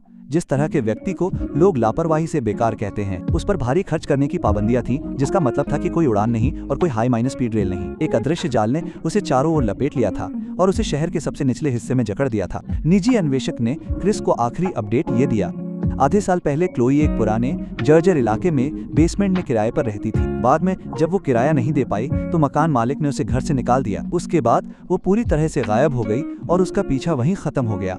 क्रिस ने अपनी कार उस पुराने इलाके के बाहर खड़ी की और बहुत देर तक वहीं खड़ा रहा। बेसमेंट में जाने वाले अंधेरे सीलन भरे प्रवेश द्वार को घूरता रहा। वो कल्पना ही नहीं कर पा रहा था कि क्लोई बादलों से इस तरह गड्ढे में कैसे गिर गई, और वो कल्पना भी नहीं कर पा रहा था कि उसने ये सब अकेले कैसे सहा। अगले कई महीनों तक क्रिस भूत की तरह शहर के हर कोने में भटकता रहा। काम के बाद वो अब घर नहीं जाता था। इसके बजाय वो उन सभी जगहों पर जाता था जहां बेघर लोग इकट्ठा होते थे। अंडरपास, पार्क, मेट्रो के प्रवेश द्वार, 24 घंटे खुले रहने वाले फास्ट फूड की दुकानें। जब भी उसकी नजर किसी पतली माइनस दुबली महिला पर पड़ती तो उसका दिल जोर से धड़कने लगता, लेकिन हर बार वो क्लोई नहीं होती थी। क्रिस को ये भी लगने लगा था कि क्या वो उसे जीवन भर फिर कभी नहीं पा सकेगा। शायद क्लोई शहर छोड़कर जा चुकी होगी, शायद वो अब जीवित भी नहीं होगी। इस विचार ने क्रिस को झकझोर कर रख दिया। सर्दियों की रात थी, कड़ाके की ठंड। क्रिस ने कंपनी में बंद दरवाजे के विकास कार्य का पूरा 1 हफ्ता पूरा किया था और वो मानसिक और शारीरिक रूप से हड्डियों तक थक चुका था। सुबह के 1 बज चुके थे। वो खाली सड़कों से अकेले गाड़ी चला रहा था। जब वो एक ओवरपास से गुजरा तो सामने से एक पीछे से हुई टक्कर ने सड़क को पूरी तरह से बंद कर दिया था। क्रिस के पास एक साइड रोड पर मुड़ने और पुल के नीचे जाने के अलावा कोई चारा नहीं था। उस ओवरपास के नीचे एक ऐसी जगह थी जहां बेघर लोग अक्सर रात बिताते थे। वे कार्डबोर्ड और फटे पुराने कंबलों का इस्तेमाल करके एक के बाद एक कच्चे आश्रय का निर्माण करते थे। क्रिस धीरे गाड़ी चला रहा था। उसकी हेडलाइट 1-1 करके उन मुड़े हुए लोगों पे पड़ रही थी। अब तक इतनी देर तक खोजने के कारण उसका दिल सुन्न हो चुका था, लेकिन जैसे ही हेडलाइट आखिरी अस्थायी आश्रय से गुजरने वाली थी, उसकी हरकत अचानक रुक गई। वहां कोई एक आदमी लेटा हुआ था जो एक गंदे फटे हुए आर्मी कोट में लिपटा हुआ था और गेंद की तरह मुड़ा हुआ था। पहली नजर में वो आकृति बाकी लोगों से अलग नहीं थी, लेकिन गंदे बिस्तरों के ढेर के बाहर एक पैर दिखाई दे रहा था। उसने कैनवास का जूता पहना हुआ था। असली रंग का पता लगाना अब लगभग असंभव था, लेकिन क्रिस ने तुरंत स्टाइल पहचान लिया। ये वैसा ही जूता था जैसा उसने यूनिवर्सिटी के पास सस्ते जूतों की दुकानों में अनगिनत बार देखा था। क्लोई ने ऐसे जूते कभी नहीं पहने होंगे, और फिर भी किसी कारण से क्रिस का दिल अचानक पागलों की तरह धड़कने लगा। उसने कार को सड़क के किनारे लगाया और इंजन बंद कर दिया। जैसे ही वो बाहर निकला, सर्दी की हवा उसके चेहरे पर तलवार की तरह चुभ रही थी, लेकिन क्रिस को इसका एहसास नहीं हुआ क्योंकि वो 1-1 कदम उस आकृति की ओर बढ़ रहा था। पूरी जगह अजीब तरह से शांत थी, केवल हवा और उसके अपने दिल की धड़कनों की धड़कनें थीं। जब वो उस अस्थायी आश्रय में पहुंचा तो क्रिस दूर एक स्ट्रीट लैंप की मंद पीली रोशनी के नीचे धीरे से झुक गया। आखिरकार उसे उसका चेहरा साफ दिखाई दिया। वो गंदा था, उसके बाल सूखी घास की तरह उलझे हुए थे, उसके गाल इतने खोखले थे कि उसे पहचानना मुश्किल था। उसके होंठ फटे और छिल रहे थे, लेकिन उसकी जानी माइनस पहचानी रूपरेखा और वो भौहें और आंखें जिनमें अभी भी जिद्दी गर्व का भाव था, बंद होने पर भी क्रिस को एक पल में यकीन हो गया कि ये वही है। यह वास्तव में क्लो थी। उसकी सांस रुक गई।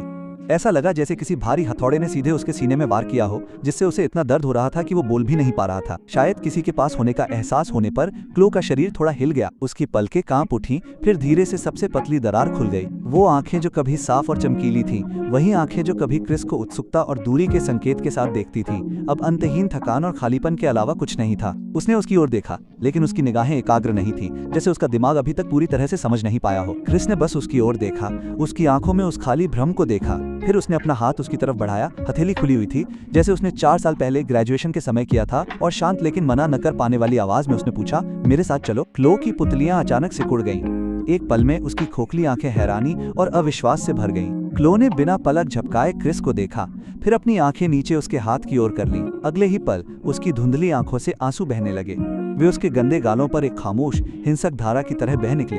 वे आंसू किसी ग्लेशियर की तरह लग रहे थे जो बहुत दिनों से जमी हुई थी। आखिरकार इस पल पिघल कर ढह गई। कोई चीख माइनस पुकार नहीं थी, कोई सिसकियां नहीं थी, बस एक शांत अंतहीन प्रवाह था जिसने उसके चेहरे की गंदगी को धो दिया और पीछे साफ धारियां छोड़ दी। क्रिस ने उसे जल्दी नहीं की और क्लो ने एक शब्द भी नहीं कहा। वे वैसे ही रहे, एक झुका हुआ था, दूसरा लेटा हुआ था। शहर की चाकू जैसी ठंडी हवा में पुल के नीचे चुपचाप बंद था। ऐसा लग रहा था जैसे पूरी दुनिया शांत हो गई हो, बस सड़क पर टायरों की आवाज और उसके निराशा से भीगे आंसू थे जो हवा में समा गए थे। बहुत देर बाद क्रिस खड़ा हुआ। उसने अपना महंगा कश्मीरी कोट उतारा, नीचे झुका और धीरे से उसके कमजोर शरीर पर लपेट दिया। कोट में अभी भी उसकी गर्माहट थी और उस पर महक रहे हाई माइनस एंड वुडी कोलोन की हल्की खुशबू थी। वो गर्माहट और साफ खुशबू क्लोई के शरीर से चिपकी हुई खट्टी भीगी गंध के बिल्कुल उलट थी। क्लोई का शरीर ऐसे झटका लगा जैसे उसे जला दिया गया हो। उसके आंसू और भी तेज हो गए। उसने कोट को हटाने की कोशिश की, लेकिन वो बहुत कमजोर थी। उसका हाथ आधा ही उठा और फिर बेबस होकर वापस नीचे गिर गया। क्रिस ने उसे मना करने का मौका नहीं दिया। वो फिर से झुक गया, फिर उसकी जमी हुई बांह को बहुत जोर से पकड़ लिया और उसे गंदे बिस्तर के ढेर से ऊपर खींच लिया। वो एकदम हल्की थी, पंख की तरह हल्की। क्रिस ने क्लो को अपनी बाहों में जकड़ रखा था ताकि उसके शरीर को गिरने से बचाया जा सके। क्लो बुरी तरह लड़खड़ा रही थी। हर कदम बहुत मुश्किल था। अंडरपास से सड़क किनारे खड़ी उसकी कार तक का रास्ता कुछ ही मीटर का था। फिर भी ऐसा लग रहा था जैसे उन्हें हमेशा के लिए चलना पड़ा हो। क्रिस ने कार का दरवाजा खोला और उसे आगे वाली पैसेंजर सीट पर बिठाया। चौड़ी सीट पर बैठी वो पहले से भी छोटी लग रही थी। उसके कोट में लिपटी वो किसी बच्चे की तरह लग रही थी जिसने किसी बड़े के कपड़े चुराए हों। क्रिस ने दरवाजा बंद किया, ड्राइवर की तरफ गया, अंदर घुसा और हीटर चालू कर दिया। जैसे ही गर्म हवा चलने लगी, क्लो और भी ज्यादा कांपने लगी। उसके दांत बजने लगे। ये शरीर का झटका था। बहुत ज्यादा ठंड से अचानक गर्माहट में आने के बाद क्रिस ने ये नहीं पूछा कि वो कहाँ जाना चाहती है और न ही ये पूछा कि इतने सालों में उसके साथ क्या हुआ। उसने बस कार स्टार्ट की और देर रात के ट्रैफिक में धीरे गाड़ी चलाता रहा। क्लो ने एक शब्द भी नहीं कहा। उसने बस अपना सिर घुमाया और खिड़की के बाहर पीछे की ओर दौड़ती नियन रोशनी को देखा। सारी चमकती रोशनी उसकी खोखली आंखों में बिना किसी हलचल के उतर रही थी। वो एक कठपुतली की तरह लग रही थी जिसकी आत्मा को बाहर निकाल लिया गया था। अब उसे उस ग्लैमरस दुनिया में कोई दिलचस्पी नहीं थी जो कभी उसकी थी। कार आखिरकार क्रिस के अपार्टमेंट परिसर के भूमिगत गैरेज में रुकी। उसने इंजन बंद कर दिया, बाहर निकला, उसके बगल में गया, उसके लिए दरवाजा खोला और धीरे से कहा, हम यहाँ हैं। क्लोई हिली नहीं। वो उसी मुद्रा में रही, अभी भी खिड़की से बाहर देख रही थी। क्रिस ने उसे जल्दी नहीं की, वो बस इंतजार कर रहा था। काफी देर बाद उसने आखिरकार अपना सिर घुमाया और उसकी ओर देखा। उसकी आंखें भ्रम और अनिश्चितता से भरी हुई थीं। क्रिस ने अपना हाथ उसकी ओर बढ़ाया जैसे उसने पुल के नीचे किया था। इस बार कमा क्लोई एक पल के लिए झिझकी च्वाज, फिर धीरे से अपना जमी हुई हथेली जो गंदी और छोटे कटों से भरी हुई थी उसकी हथेली पर रख दी। क्रिस ने अपनी उंगलियां उसके चारों ओर बंद कर दी और धीरे से उसे कार से बाहर निकालने में मदद की। जब वे लिफ्ट में चढ़े तो दीवारों पर चमकते शीशे साफ दिखाई दे रहे थे। उनमें से एक ने तीखे सूट पहने थे और शहर के किसी रईस की तरह दिख रहा था। दूसरा फटेहाल, दुबला माइनस पतला और किसी शरणार्थी की तरह था जो किसी दूसरी दुनिया से भटक कर आया हो। यह अंतर बेतुका और दर्दनाक रूप से वास्तविक लग रहा था। क्रिस ने अपने फिंगरप्रिंट से अपार्टमेंट का दरवाजा खोला। एक ही बार में गर्म चमकदार रोशनी बाहर आ गई। उसका अपार्टमेंट बड़ा नहीं था लेकिन बेदाग था। मिनिमल नॉर्डिक स्टाइल, सब कुछ साफ माइनस सुथरा, हर चीज अपनी जगह पर। क्लोई दरवाजे पर रुक गई और अंदर कदम रखने की हिम्मत नहीं कर पाई। उसने अपनी नजरें अपने पैरों में पहने कैनवास के जूतों पर गड़ा दी। उनके असली रंग का पता लगाना नामुमकिन था। फिर उसने पॉलिश किए हुए लकड़ी के फर्श को देखा और सहज ही अपने पैर पीछे खींच लिए। क्रिस ने जूता कैबिनेट से एकदम नई चप्पलें निकाली और उसके सामने रख दी। क्लोई झिझकी, फिर धीरे से उन्हें पहना। उसके बाद वो उसके पीछे लिविंग रूम में चली गई। क्रिस ने बाथरूम की तरफ इशारा किया। जाओ नहा लो, यहाँ बहुत सारा गर्म पानी है। अलमारी में साफ तौलिए और ताजे कपड़े हैं। उसके अपार्टमेंट में महिलाओं के कपड़े नहीं थे, इसलिए वो अपनी अलमारी से एक नया कॉटन ट्रैकसूट निकाल कर लाया जो उसने पहले कभी नहीं पहना था। क्लोई मशीन की तरह निर्देशों का पालन करते हुए चुपचाप बाथरूम में चली गई। जल्द ही अंदर से पानी बहने की आवाज आई। क्रिस मुड़ा और फ्रिज खोलकर रसोई में चला गया। उसमें बाहर से लाए गए सामान, दूध, स्टेक, ताजी सब्जियां, फल भरे हुए थे। लेकिन वहां खड़े होकर उसे समझ नहीं आ रहा था कि क्लोई के लिए क्या बनाए। उसका पेट शायद अभी कुछ भी भारी नहीं खा सकता था। अंत में क्रिस ने चावल के डिब्बे से चावल का एक छोटा कटोरा निकाला। उसने उसे साफ धोया, मिट्टी के बर्तन में डाला, फिर आंच धीमी कर दी और धीरे उसके लिए सबसे सरल सादा दलिया पकाना शुरू कर दिया। बाथरूम से पानी बहने की आवाज बहुत देर तक आती रही। इतनी देर कि क्रिस को आश्चर्य हुआ कि कहीं क्लोई को अंदर कुछ हो तो नहीं गया। वो दरवाजा खटखटाने ही वाला था कि पानी रुक गया। करीब 10 मिनट बाद बाथरूम का दरवाजा धीरे से खोला गया। क्लोई धीरे बाहर निकली। उसके गीले बाल कंधों पर लटक रहे थे। उसने स्पोर्ट्सवेयर पहन रखा था जो उस पर बहुत बड़ा था। पैंट की टांगें बहुत लंबी थीं और टखनों से लटक रही थीं। ऐसा लग रहा था जैसे गर्म पानी ने आखिरकार उस पर से धूल और निराशा की पूरी परत धो दी हो और उसकी असली शक्ल फिर से सामने आ गई हो। वो बहुत पीली थी लेकिन स्वस्थ नहीं थी। वो खून रहित, बीमार जैसी सफेद थी। वो बहुत पतली भी थी। उसके गाल नुकीले थे, आंखों के बीच का हिस्सा खोखला था और उसकी ठुड्डी इतनी नुकीली थी कि उसे देखकर हैरानी होती थी। वो चेहरा जो कभी गौरवान्वित और चमकीला हुआ करता था, अब उस पर थकान और एक नाजुक टूटी हुई धार के अलावा कुछ नहीं था। क्लोई ने क्रिस की तरफ देखने की हिम्मत नहीं की। उसने बस अपना सिर झुका रखा था। दोनों हाथ घबराहट में उसके कपड़ों के किनारे को पकड़ रहे थे। क्रिस ने दलिया को एक कटोरे में निकाला और डाइनिंग टेबल पर रख दिया। फिर उसने धीरे से दलिया उसकी ओर बढ़ाया और शांत स्वर में कहा, कुछ खाओ। क्लो ने अपनी आंखें नीचे झुकाईं और सामने रखे दलिया के कटोरे पर देखा। फिर उसने फिर से क्रिस की ओर देखा। उसकी आंखें, जो अभी भी गर्म पानी से भीगी हुई थी, जल्दी ही फिर से आंसुओं से भर गईं। एक बूंद फिर दूसरी सीधे दलिया में गिरती गई, जिससे सतह पर छोटी लहरें उठती रहीं। लेकिन अंत में उसने फिर भी हाथ बढ़ाया और कटोरा उठा लिया। उसके हाथ इतनी बुरी तरह कांप रहे थे कि चीनी मिट्टी का चम्मच किनारे से हल्की भुरभुरी आवाज के साथ टकरा रहा था। क्लो ने अपना सिर नीचे किया और दलिया को अपने मुंह में लेना शुरू कर दिया, एक बार में एक छोटा चम्मच, साथ में उसमें गिरे आंसुओं को भी। पहले तो वो बस यंत्रवत निगल रही थी, फिर ऐसा लगा जैसे बहुत दिनों से दबी हुई उसकी भूख आखिरकार जाग उठी हो। वो धीरे तेजी से खाने लगी। कुछ ही देर में पहला कटोरा खाली हो गया। क्रिस ने कुछ नहीं कहा, उसने बस कटोरा उसके हाथों से ले लिया, फिर उसे आधा भर दिया। क्लो ने मना नहीं किया, वो चुपचाप बर्तन वापस ले गई और खाती रही। दूसरा कटोरा खत्म करने के बाद उसने आखिरकार चम्मच को धीरे से नीचे रख दिया। पेट में कुछ गर्माहट महसूस होने के कारण उसके चेहरे पर थोड़ी रंगत लौट आई। कम से कम अब वो सफेद रंग नहीं था। क्रिस ने बर्तन साफ किए, फिर उसने एक हाथ उठाया और मास्टर बेडरूम के बगल में गेस्ट रूम की ओर इशारा किया। तुम वहां सो सकते हो, थोड़ा आराम करो। गेस्ट रूम का दरवाजा खुला था। अंदर साफ चादरों वाला एक करीने से बिछा हुआ बिस्तर, एक अलमारी और शहर की रोशनी के सामने एक खिड़की थी। क्लो दरवाजे पर खड़ी थी, उस मुलायम साफ बिस्तर को घूर रही थी। उसकी आंखों में स्पष्ट लालसा थी, फिर भी उसने आगे बढ़ने की हिम्मत नहीं की, जैसे कि वो बिस्तर नहीं बल्कि एक सपना हो जिसके वो अब हकदार नहीं है। क्रिस की आवाज उसके पीछे से धीरे से आई, अंदर जाओ। क्लोई अचानक जाग गई। तभी उसने अपना सिर नीचे किया और कमरे के अंदर चली गई। फिर उसने धीरे से अपने पीछे का दरवाजा बंद कर लिया। क्रिस अपने बेडरूम में लौट आया, लेकिन उसे नींद का जरा भी एहसास नहीं था। बगल के कमरे से उसे हल्की आवाजें आ रही थी, जैसे किसी की सिसकियां जो उसकी आखिरी सांसों में दबी हुई हों। उसके दिल को ऐसा लग रहा था जैसे कोई अदृश्य हाथ उसे लगातार जकड़ रहा हो। उसने उसे पा लिया था, वो उसे घर ले आया था। ये वो पल होना चाहिए था जिसकी उसने अनगिनत बार कल्पना की थी। मोचन का पल, चुकाने का पल। लेकिन उसे कोई राहत नहीं मिली, कोई खुशी नहीं, बस एक भारी दर्द था जिसे वो शब्दों में बयां नहीं कर सकता था। जिस लड़की ने कभी उसे कीचड़ से बाहर निकाला था, जिसके एक हाथ में $9,000 थे, उसे अब उससे एक कटोरी सादा दलिया चाहिए था ताकि वो अपने अस्तित्व को बचाए रख सके। उस पल में नियति की मूर्खता और क्रूरता साफ नहीं हो सकती थी। अगले कुछ दिनों में उनके बीच एक अजीब और नाजुक समझ बन गई। क्रिस हमेशा की तरह हर दिन काम पर जाता रहा, जबकि क्लोई अपार्टमेंट में ही रही। वो अविश्वसनीय रूप से लंबे समय तक सोती रही। पहले दिन ही वो लगभग पूरे 20 घंटे सोई।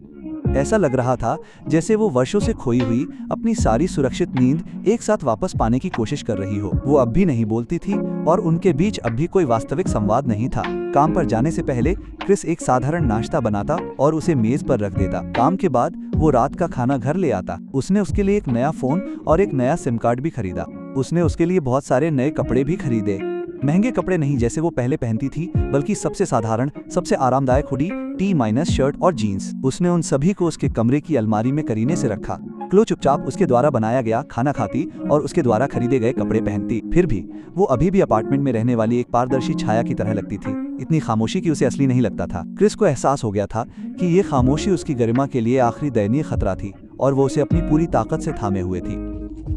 वो उससे बात नहीं करना चाहती थी, क्योंकि जैसे ही वो अपना मुंह खोलेगी उसका मतलब होगा अपनी सारी असफलताएं, अपनी बर्बादी और ये तथ्य कि उसे अब जीवित रहने के लिए उसकी दया की आवश्यकता है, स्वीकार करना। क्रिस जानता था कि वो केवल उसे समय दे सकता है। पहला वास्तविक परिवर्तन चौथे दिन आया। जब वो उस शाम काम से घर आया तो उसने देखा कि सुबह सिंक में ढेर किए गए बर्तन सावधानी से धोए गए थे और सुखाने के रैक पर करीने से सजाए गए थे।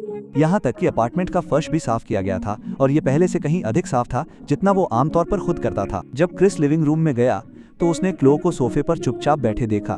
वो अब पिछले कुछ दिनों की तरह अपने कमरे में नहीं छिपी थी। वो केवल चुपचाप बैठी थी, फ्लोरिडा की छत की खिड़की से बाहर शहर को देख रही थी जो शाम के रंगों में धुली हुई थी। उसकी पीठ इतनी पतली थी कि वो लगभग कागज की तरह लग रही थी। जैसे ही उसने क्रिस को अंदर आते सुना, उसके कंधे में हल्का सा कंपन हुआ। वो खड़ी हुई और उसकी ओर मुड़ी। उसके होंठ कुछ हिले जैसे वो कुछ कहना चाहती हो, पर आखिर में वो कुछ नहीं बोली। उसने बस अपना सिर नीचे किया और अपने कमरे में जाने लगी। क्रिस ने उसे रोक दिया। रुको।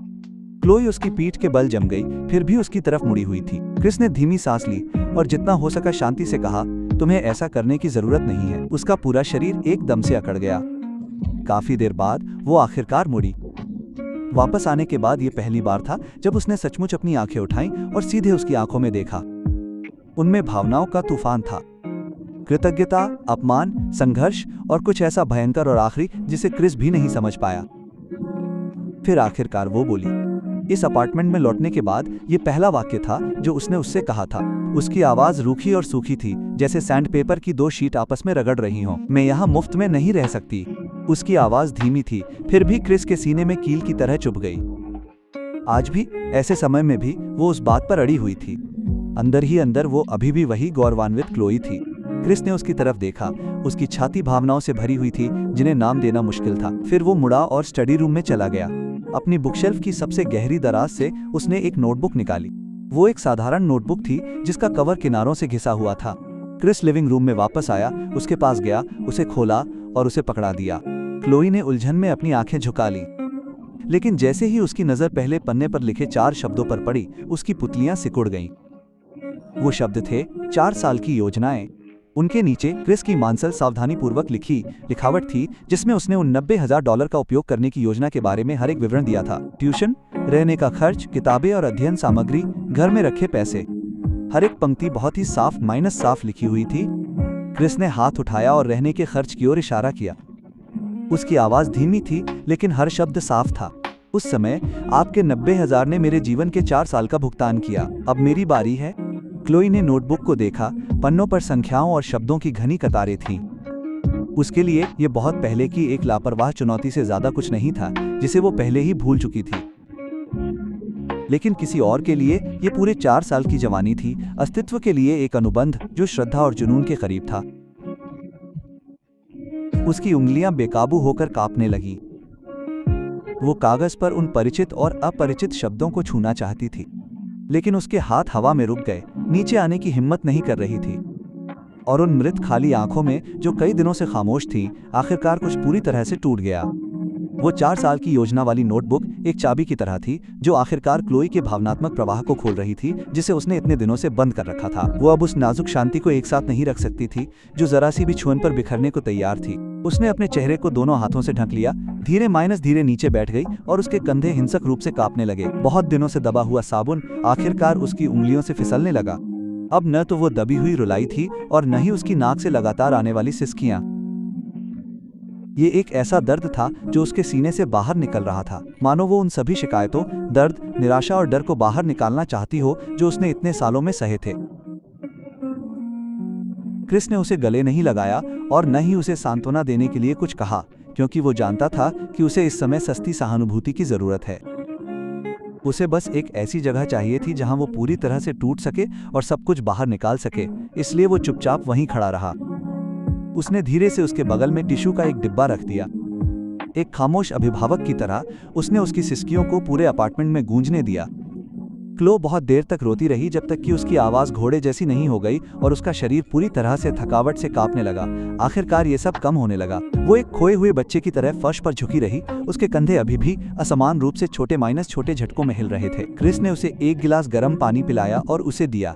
क्लो ने उसे लिया और बस एक छोटा सा घूंट पिया, लेकिन धीरे उसकी भावनाएं शांत होने लगी। जब उसने देखा कि वो थोड़ी शांत हो गई है तो क्रिस ने आखिरकार धीमी आवाज में कहा, उठो, फर्श ठंडा है। सोफे के सहारे खुद को सहारा देते हुए वो धीरे अस्थिर पैरों पर उठी और वापस बैठ गई। क्रिस ने नोटबुक वापस उसके सामने कॉफी टेबल पर रख दी। लिविंग रूम में एक और लंबी खामोशी छा गई। बहुत दिनों के बाद क्लो ने आखिरकार इतनी कर्कश आवाज में बात की कि उसकी आवाज टूटने वाली थी। मुझे माफ करना। क्रिस ने उसे थोड़ा हैरान होकर देखा। क्लो ने अपना सिर झुका लिया, उस समय के हर शब्द को अपराध बोध से भरते हुए। मुझे माफ करना। मुझे नहीं पता था, मुझे वाकई नहीं पता था कि पैसे का तुम्हारे लिए इतना महत्व है। क्रिस ने धीरे से बीच में कहा, तुम्हें माफी मांगने की जरूरत नहीं है। अगर कुछ है तो मुझे ही तुम्हें धन्यवाद देना चाहिए। उस पैसे के बिना आज मैं नहीं होता। और मैं सच कहता हूँ, मेरे लिए वो 90,000 कभी भी सिर्फ पैसे नहीं थे। वो एक किरण थी जिसने मेरी जिंदगी के सबसे अंधेरे हिस्से को तोड़ दिया। कीचड़ में डूबते हुए मेरे पास बस यही एक सहारा था। उसने मुझे आकार दिया और बनाया। क्लो ने धीरे से अपना सिर उठाया और लाल आंखों से क्रिस को देखा। उसके होंठ हल्के से हिल रहे थे और आखिर में उसने फिर भी सवाल पूछा। उसकी आवाज बहुत धीमी थी, इतनी धीमी कि ऐसा लग रहा था जैसे वो उससे और खुद से एक ही समय में पूछ रही हो, तुम मेरे साथ इतना अच्छा क्यों कर रहे हो? क्रिस ने उसकी आंखों में भ्रम और अविश्वास से देखा, लेकिन उसने तुरंत जवाब नहीं दिया। इसके बजाय एडेनली उसने अपना फोन निकाला, उसे अनलॉक किया, अपना बैंकिंग ऐप खोला, एक खास अकाउंट पेज खोला और क्लो को दे दिया। क्लो ने उसे उससे ले लिया। वो अभी भी हैरान थी, लेकिन जैसे ही उसने स्क्रीन पर नंबर देखा उसका पूरा शरीर जम गया। डिस्प्ले पे साफ दिख रहा था कि अकाउंट बैलेंस 1,20,000.0 है। क्लो ने क्रिस को अविश्वास से देखा। क्रिस ने शांति से जवाब दिया, ये आपके पैसे हैं। मूल 90,000 और 8 साल का ब्याज उच्चतम धन प्रबंधन दर पर गणना की गई। मैंने इसे बहुत पहले तैयार किया था, मैं तुम्हें कभी नहीं पा सका। क्लोई ने बिना पलक झपकाए फोन स्क्रीन पर नंबरों की स्ट्रिंग को देखा। उसके परिवार पर एक बार भारी कर्ज था।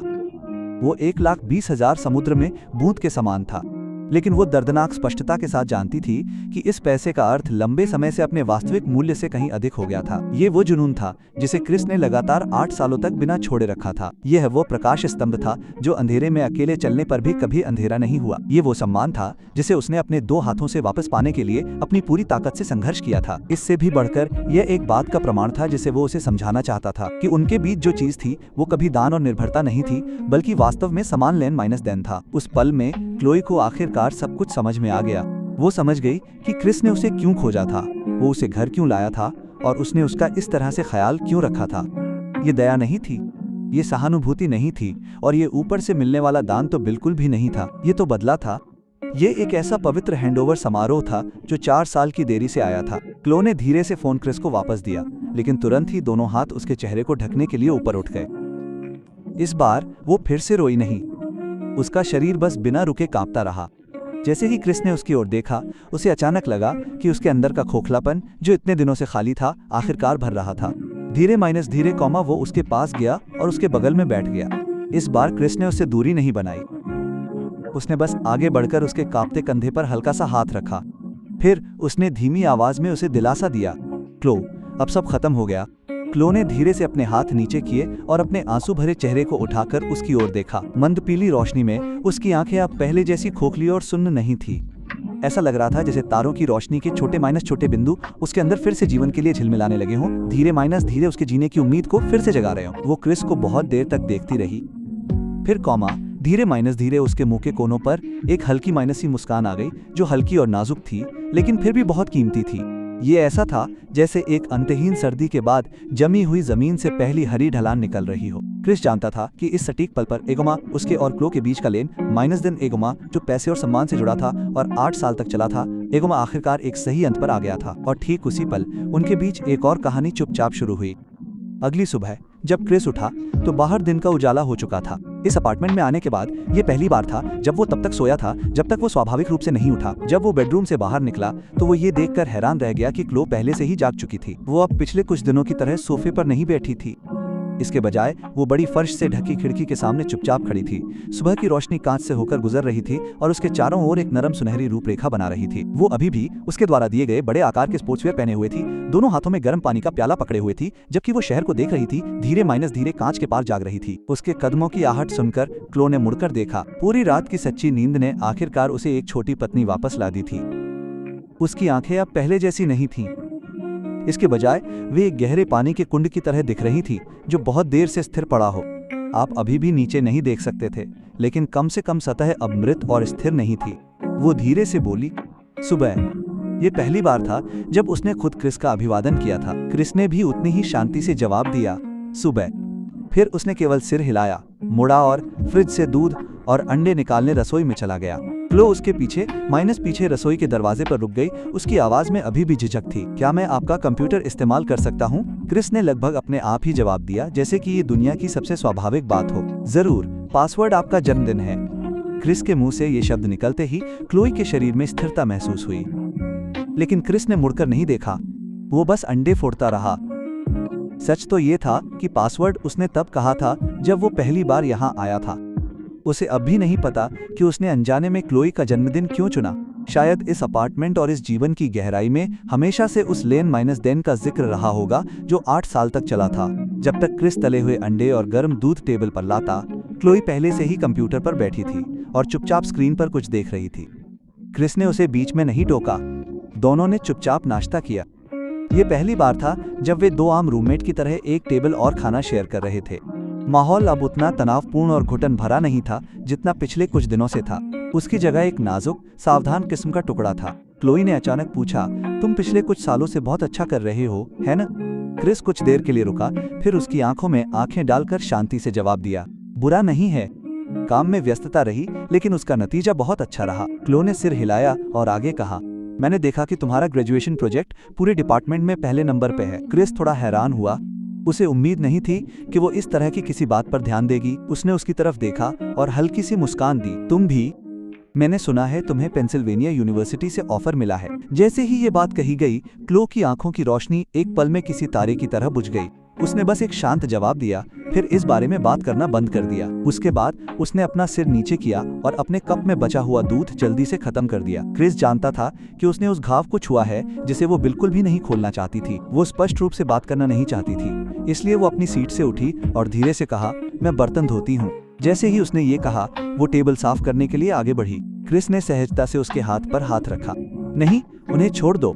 लेकिन उसी पल उसकी उंगलियां गलती से उसकी त्वचा को छू गईं। उसका हाथ ठंडा और इतना पतला था कि वो उसके नीचे की हड्डियों की रूपरेखा को महसूस कर सकता था। क्लो पीछे हट गई, जैसे उसे जला दिया गया हो। फिर उसने अपना सिर उठाया और क्रिस को देखा। सच में? क्रिस, मैं यहाँ मुफ्त में नहीं रह सकती, मुझे नौकरी ढूंढनी होगी। क्रिस ने भौहें सिकोड़ी। उसकी आवाज में चिंता थी। तुम्हारा शरीर अभी भी ठीक नहीं हुआ है। लेकिन क्लो ने अपना सिर हिलाया। पीछे हटने की कोई गुंजाइश नहीं छोड़ी। मैं अब ठीक हूँ। मैंने इस पर गौर किया है। बहुत सारी नौकरियां हैं जिनके लिए उच्च डिग्री या बहुत अधिक कौशल की आवश्यकता नहीं होती है। वेटिंग टेबल, सुपरमार्केट में कैशियर के रूप में काम करना, मैं ये कर सकती हूँ। क्रिस ने तुरंत जवाब नहीं दिया। वो केवल उसे चुपचाप देखता रहा। उसके उस चेहरे को देखा जो अभी भी कमजोर लेकिन पूरी तरह से जिद्दी था। वो अच्छी तरह जानता था कि क्लो को वेट्रेस के रूप में काम करने के लिए कहना उसे किसी भी चीज से ज्यादा दुख पहुंचाएगा, और फिर भी ये करना पसंद करेगी बजाय इसके कि वो उसे दान के रूप में देखती रहे। क्रिस एक पल के लिए चुप हो गया। अंत में उसने सिर हिलाया। ठीक है, लेकिन उससे पहले तुम्हें एक नया पहचान पत्र और एक नया बैंक कार्ड लेना होगा। फिर उसने 1,20,000 बैलेंस वाला बैंक कार्ड उसकी ओर बढ़ाया। पिन अभी भी तुम्हारा जन्मदिन है। क्लो ने अपनी आंखें कार्ड पर झुका लीं, होंठ कसकर एक साथ दबे हुए थे, लेकिन फिर भी उसने उसे लेने के लिए हाथ नहीं बढ़ाया। उसके चेहरे पर लिखे संकोच और प्रतिरोध को देखते हुए क्रिस ने अपनी आवाज को नरम करते हुए कहा, यह दान नहीं है, ये वही है जिसकी तुम हकदार हो। ये उस समय मेरे द्वारा किए गए निवेश का प्रतिफल है। तुम इसे ले जाओ और अपने जीवन को फिर से शुरू करने के लिए इसका उपयोग करो। ये हमारे लेन माइनस देन का अंतिम भाग है। वीर, लेन माइनस देन शब्द हमेशा उनके बीच एक शांत समझ का विषय था। इसने क्लो को उसकी मदद स्वीकार करने के लिए एक कदम दिया, और इसने क्रिस को उसकी देखभाल करने का एक कारण भी दिया, बिना ये महसूस किए कि वो एक सीमा पार कर रहा है। अंत में क्लो ने धीरे से हाथ बढ़ाया और बैंक कार्ड उठाया। उसकी उंगलियां अभी भी कांप रही थीं। उस वीकेंड क्रिस उसके साथ पुलिस स्टेशन गया ताकि फोटो लेने के समय उसका आईडी कार्ड बदल सके। क्लो स्पष्ट रूप से घबराई हुई लग रही थी। ऐसा शायद इसलिए था क्योंकि वो कैमरे के सामने बहुत देर तक नहीं रही थी और क्लो को अब सामान्य भाव रखना भी नहीं आता था। फोटोग्राफर थोड़ा अधीर लग रहा था। मिस, क्या आप थोड़ा मुस्कुरा सकती हैं? कुछ और स्वाभाविक? उसने अपने मुंह के कोनों को खींचने की कोशिश की, लेकिन जो निकला वो रोने से भी बदतर था। ये देखकर क्रिस आगे बढ़ा और पहले फोटोग्राफर से चुपचाप माफी मांगी। फिर वो क्लो के सामने झुक गया जब तक कि वे दोनों आंखों के स्तर पर नहीं आ गए। मेरी तरफ देखो। क्लो ने अपनी आंखें उठाई और उसे देखा, अभी भी वही खोई हुई अनिश्चित धुंध लिए हुए। क्रिस ने अपनी आवाज को नरम किया और धीरे से बोला, क्या आपको नए साल में हुई स्पोर्ट्स मीट याद है? वो एक पल के लिए ठिठक गई। क्रिस उसी शांत कोमल स्वर में बोलता रहा, एक तस्वीर का वर्णन करता रहा जो उसने वर्षों से अपने दिल में संजोई हुई थी। तुम उस दिन मुख्य स्टैंड पर बैठी थी, छात्र परिषद की वर्दी और एक सफेद धूप वाली टोपी पहने हुए। सूरज की किरणें बहुत तेज थीं और आप अपने पास बैठे लोगों से बातें करते रहे। आप बहुत खुश होकर मुस्कुरा रहे थे। उनकी आवाज धीमी और स्थिर थी, जैसे वो कोई पुरानी कहानी सुना रहे हो जिसका उनसे कोई लेना माइनस देना न हो। लेकिन क्लोई की आंखों में धीरे बदलाव आने लगा। खाली उलझन दूर हो गई और उसकी जगह आंसुओं की हल्की झलक दिखने लगी। क्रिस ने उसकी तरफ देखा और धीरे से कहा, उसी मुस्कान का इस्तेमाल करो, एक बार फिर से उसी तरह मुस्कुराओ, ठीक है? क्लोई उसे बहुत देर तक देखती रही। फिर उसने धीरे से अपनी आंखें बंद की और एक गहरी सांस ली। जब उसने फिर से उन्हें खोला तो वो कैमरे की तरफ मुड़ी और धीरे से एक छोटी नाजुक मुस्कान दिखाई। उसमें उदासी भी थी और राहत भी और क्लोई के गर्व की झलक भी। इतना गहरा गर्व कि शायद खुद उसे भी एहसास न हुआ हो। क्लिक। उसी पल तस्वीर कैद हो गई। आईडी कार्ड की कागजी कार्रवाई पूरी करने के बाद क्रिस उसके साथ बैंक गया। पूरी प्रक्रिया उसकी कल्पना से कहीं ज्यादा जटिल निकली। जैसे ही बैंक क्लर्क ने क्लोई का नाम सिस्टम में डाला, स्क्रीन पर एक लाल चेतावनी बॉक्स दिखाई दिया, बेईमान देनदार। क्लर्क के चेहरे के भाव तुरंत बदल गए और उसने उन्हें सावधानी और अवमानना से देखा। उसका लहजा औपचारिक हो गया। मुझे माफ करें मैडम, मौजूदा नियमों के तहत हम आपके लिए नया डेबिट कार्ड प्रोसेस नहीं कर सकते। आपके नाम से चल रहे सभी बैंक अकाउंट पहले ही फ्रीज हो चुके हैं। क्लोई का चेहरा तुरंत सफेद पड़ गया। वो ऐसे खड़ी थी जैसे किसी को सरेआम सजा सुनाई जा रही हो। वो चुपचाप अपने आस माइनस पास के लोगों की सूक्ष्म लेकिन स्पष्ट नजरों को सह रही थी। क्रिस उसके शरीर को कांपता हुआ महसूस कर सकता था। वो तुरंत आगे बढ़ा और उसके सामने खड़ा हो गया ताकि उन अमित्र आंखों को उस तक पहुंचने से रोका जा सके। फिर उसने क्लर्क का सामना किया और अपनी आवाज को यथासंभव शांत और नियंत्रित रखा। धन्यवाद, हम समझ गए। यह कहकर क्रिस उसे बैंक से बाहर ले गया। बाहर धूप तेज और तेज थी। फिर भी जब वो क्लोई पर पड़ी तो उसमें बिल्कुल भी गर्माहट नहीं थी। दीवार के सहारे झुककर वो निराशा से भरी आवाज में बोली, ये बेकार है क्रिस, मुझे ब्लैकलिस्ट कर दिया गया है। अब मैं बैंक कार्ड रखने के लायक भी नहीं हूँ। मुझे काम नहीं मिल रहा है। कोई भी कंपनी ऐसे व्यक्ति को नौकरी नहीं देगी जो पेरोल अकाउंट भी नहीं खोल सकता। इस दुनिया में मेरे लिए कोई जगह नहीं बची है। फिर वो धीरे से अपने घुटनों को गले लगाती हुई धीरे नीचे बैठ गई और अपना चेहरा अपनी बाहों में छिपा लिया। पिछले कुछ दिनों में उसने जो नाजुक उम्मीदें फिर से जोड़नी शुरू की थीं, वे फिर से बिखर गईं। एक पल में हकीकत सामने आ गई। क्रिस ने देखा कि उसकी पीठ पूरी तरह से टूटने वाली थी और उसके सीने में ऐसा दर्द था जैसे एक के बाद एक सुइयां चुभ रही हों। लेकिन वो यह भी जानता था कि इस समय सांत्वना के कोई भी शब्द खोखले ही लगेंगे। इसलिए उसने अपना फोन निकाला और एक कॉल किया। दूसरी तरफ से बात करने वाला व्यक्ति कॉलेज का एक सीनियर था जो अब एक प्रसिद्ध लॉ फर्म में पार्टनर है। कॉल कनेक्ट होते ही क्रिस ने प्रस्तावना को छोड़कर सीधे मुद्दे पर आ गया। हाय सीनियर, मैं क्रिस बोल रहा हूँ। मुझे आपसे बेईमान डिटॉर लिस्ट में शामिल किसी व्यक्ति के लिए कुछ कानूनी जानकारी पूछनी है। नाम हटाने के लिए क्या प्रक्रियाएं अपनानी होंगी? उसकी आवाज में भावनाएं ज्यादा नहीं थी, लेकिन इतनी स्पष्ट और दृढ़ थी कि क्लोई ने पास में झुककर हर एक शब्द सुना। उसके कंधे कांपना बंद हो गए। फिर उसने धीरे से अपना सिर उठाया और क्रिस को अविश्वास से देखा। क्रिस ने उसकी तरफ नहीं देखा। वो फोन पर आ रहे स्पष्टीकरण पर ध्यान केंद्रित कर रहा था। बीच में वह सिर हिलाता और मुख्य बिंदुओं पर जोर देता। सही। तो मुख्य ऋण कंपनी के दिवालिया होने के बाद संयुक्त गारंटी दायित्व से आता है और इसमें शामिल व्यक्ति ने कोई संपत्ति हस्तांतरित या छिपाई नहीं है। ठीक है, मैं समझ गया। तो एक चीज, जब तक हम प्राथमिक लेनदारों के साथ एक समझौते पर पहुंच सकते हैं और पुनर्भुगतान दायित्व का एक हिस्सा पूरा कर सकते हैं, तब तक एक मौका है कि हम अदालत में उसका नाम लिस्ट से हटाने के लिए आवेदन कर सकते हैं। सही, समझ गया। धन्यवाद सीनियर। अगली बार डिनर मेरे खर्चे पर। कॉल खत्म करने के बाद क्रिस उसके सामने झुक गया ताकि वे दोनों एक माइनस दूसरे की आंखों के बराबर हों। आपने वो सब सुना। ये उतना निराशाजनक नहीं है जितना आप सोच रहे हैं। ये कोई अंत नहीं है। ये सिर्फ एक कानूनी प्रक्रिया है और जटिल है। मैं आपके लिए सबसे अच्छे वकील ढूंढूंगा। हम हर लेनदार से संपर्क करेंगे, उनसे बातचीत करेंगे और एक पुनर्भुगतान योजना तैयार करेंगे। आपका कर्ज, हम इसे एक साथ सुलझाएंगे। आप इसमें अकेले नहीं हैं। क्लो की आंखों से फिर आंसू बह निकले, लेकिन इस बार निराशा उनके अंदर एकमात्र चीज नहीं थी। वकीलों को काम पर रखना, कर्ज को छांटना, लेनदारों से संपर्क करना, जटिल कानूनी प्रक्रियाओं की एक लंबी श्रृंखला आखिरकार शुरू हो गई। क्रिस ने वर्षों में बनाए गए लगभग हर कनेक्शन और संसाधन का इस्तेमाल किया। लॉ स्कूल के सीनियर ने उन्हें एक ऐसी टीम के पास भी भेजा जो कर्ज विवादों में विशेषज्ञता रखती थी और वे दोनों पेशेवर और अत्यधिक कुशल थे। क्लो ने वकीलों को वो सब कुछ बताया जो वो जानती थी, कुछ भी छिपाए नहीं। उसके पिता की कंपनी द्वारा छोड़ी गई गड़बड़ी क्रिस की कल्पना से भी अधिक जटिल थी। इसमें कई बैंक और दर्जनों निजी लेनदार शामिल थे। कुल राशि एक खगोलीय आंकड़ा था जो एक सामान्य व्यक्ति को पूरी तरह से कुचलने के लिए पर्याप्त था। लेकिन जैसा कि वकील ने कहा, जब तक व्यक्ति यहाँ है और समस्या को सुलझाने के लिए तैयार है, तब तक आगे बढ़ने का कोई न कोई रास्ता हमेशा होता है। इसलिए उन्होंने सबसे पहले सबसे बड़े लेनदार बैंकों से संपर्क किया, पुनर्गठन और बातचीत के जरिए समाधान की संभावनाएं तलाशी। यह एक लंबी प्रक्रिया होने वाली थी। रातों रात इसका समाधान होने का कोई रास्ता नहीं था, लेकिन कम से कम उन्होंने आखिरकार पहला वास्तविक कदम तो उठाया ही। यह जानकर कि अब पेशेवर लोग इस समस्या को संभाल रहे हैं, क्लोई के सीने से भारी बोझ हल्का होने लगा।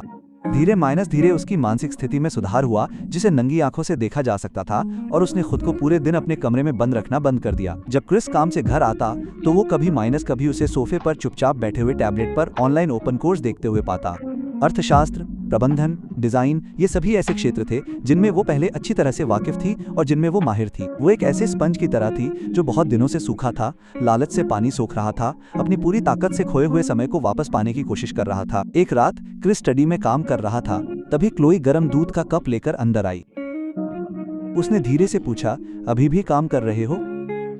क्रिस बिना ऊपर देखे टाइप करता रहा और सपाट लहजे में जवाब दिया, हाँ, मेरा एक प्रोजेक्ट अहम पड़ाव पर है। क्लोई वहां से नहीं गई। इसके बजाय वो उसकी बुकशेल्फ के सामने खड़ी हो गई और चुपचाप उसमें रखी चीजों को देखती रही। एक पल बाद उसने अचानक कहा, ये जगह बहुत खाली लग रही है। क्रिस ने अपना काम रोक दिया और उसकी तरफ देखा। क्लोई ने कहा, पेशेवर किताबों के अलावा तुम्हारे पास बस ये नीरस सजावटी चीजें हैं। उसने हाथ उठाया और शेल्फ पर रखे एक पुराने पीतल के ग्लोब की तरफ इशारा किया, और वो भी बहुत पुराने जमाने का लग रहा था। उसके लहजे में लगभग स्वाभाविक, बिना सवाल किए आलोचना की झलक थी। क्रिस उस लहजे को अच्छी तरह से जानता था। ये क्लोई का लहजा था, एक ऐसी लड़की का लहजा जो कभी राजकुमारी की तरह रही हो। क्रिस लगभग हंसना चाहता था, इसलिए उसने उसके पीछे चलते हुए पूछा, क्या ऐसा है? तो फिर आपकी विशेषज्ञ राय के अनुसार इसे कैसे व्यवस्थित किया जाना चाहिए? क्लोई ने ऐसा लग रहा था जैसे उसने पहले ही इस बारे में सोच लिया था और तुरंत जवाब दे दिया, इसमें कम से कम कला का भाव तो होना ही चाहिए। यहाँ एक पेंटिंग होनी चाहिए, कुछ शांत रंगों में, थोड़ा अमूर्त। इस तरह ये इस कमरे की सभी सीधी रेखाओं को नरम कर देगा और जगह को कोमल बना देगा। बोलते हुए वो अपने हाथों से हवा में आकृतियां बनाती रही। उसकी आंखों में एक तेज, केंद्रित आत्मविश्वास झलक रहा था। ये उस तरह का प्रकाश था जो केवल तब दिखाई देता है जब वो किसी ऐसी चीज के बारे में बात कर रही होती है जिससे वो सचमुच प्यार करती है। उस पल में वो अब वो टूटी हुई महिला नहीं थी जिसे बचाने की जरूरत थी। वो फिर से क्लोई बन गई थी, उज्जवल, सटीक और सुंदरता की खोज में लगभग निर्दयी। क्रिस ने उसे देखा और सिर हिलाया, फिर लापरवाही से पूछा, लगता है कि तुम वास्तव में जानती हो कि तुम किस बारे में बात कर रही हो? क्लोई ने अपनी ठुड्डी को थोड़ा ऊपर उठाया।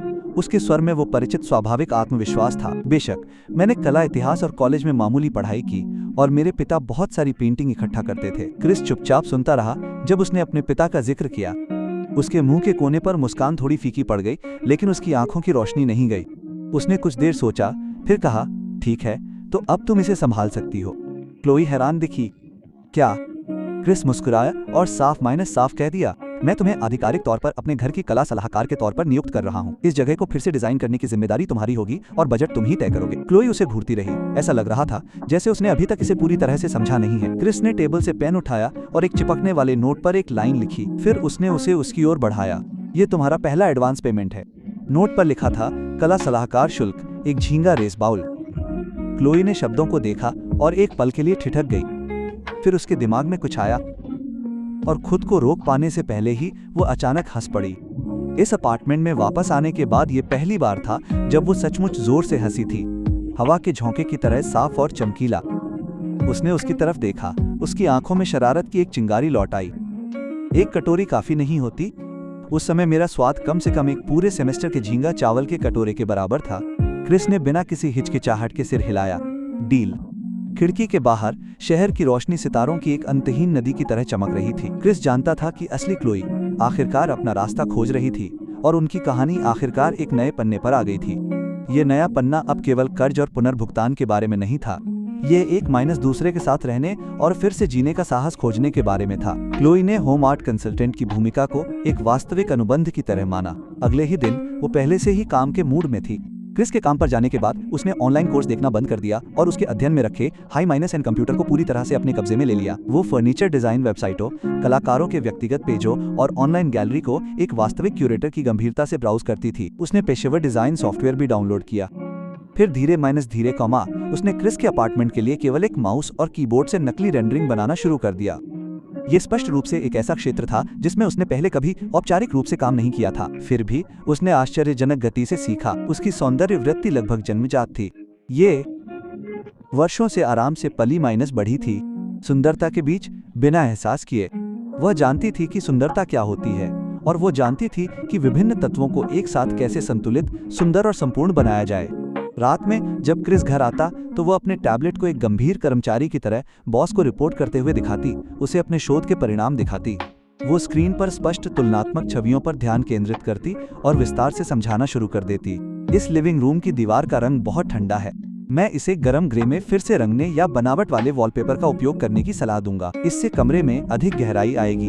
आपके सोफे में बहुत सी सीधी रेखाएं हैं। ये बहुत कठोर लगता है, इसलिए आपको इसे नरम बनाने के लिए कुछ घुमावों की आवश्यकता है। हम उस चौकोर कॉफी टेबल को किसी गोल या अनियमित आकार की किसी चीज से बदल सकते हैं। और प्रकाश व्यवस्था भी। अभी आपके पास केवल एक मुख्य छत की रोशनी है। ये बहुत सपाट है।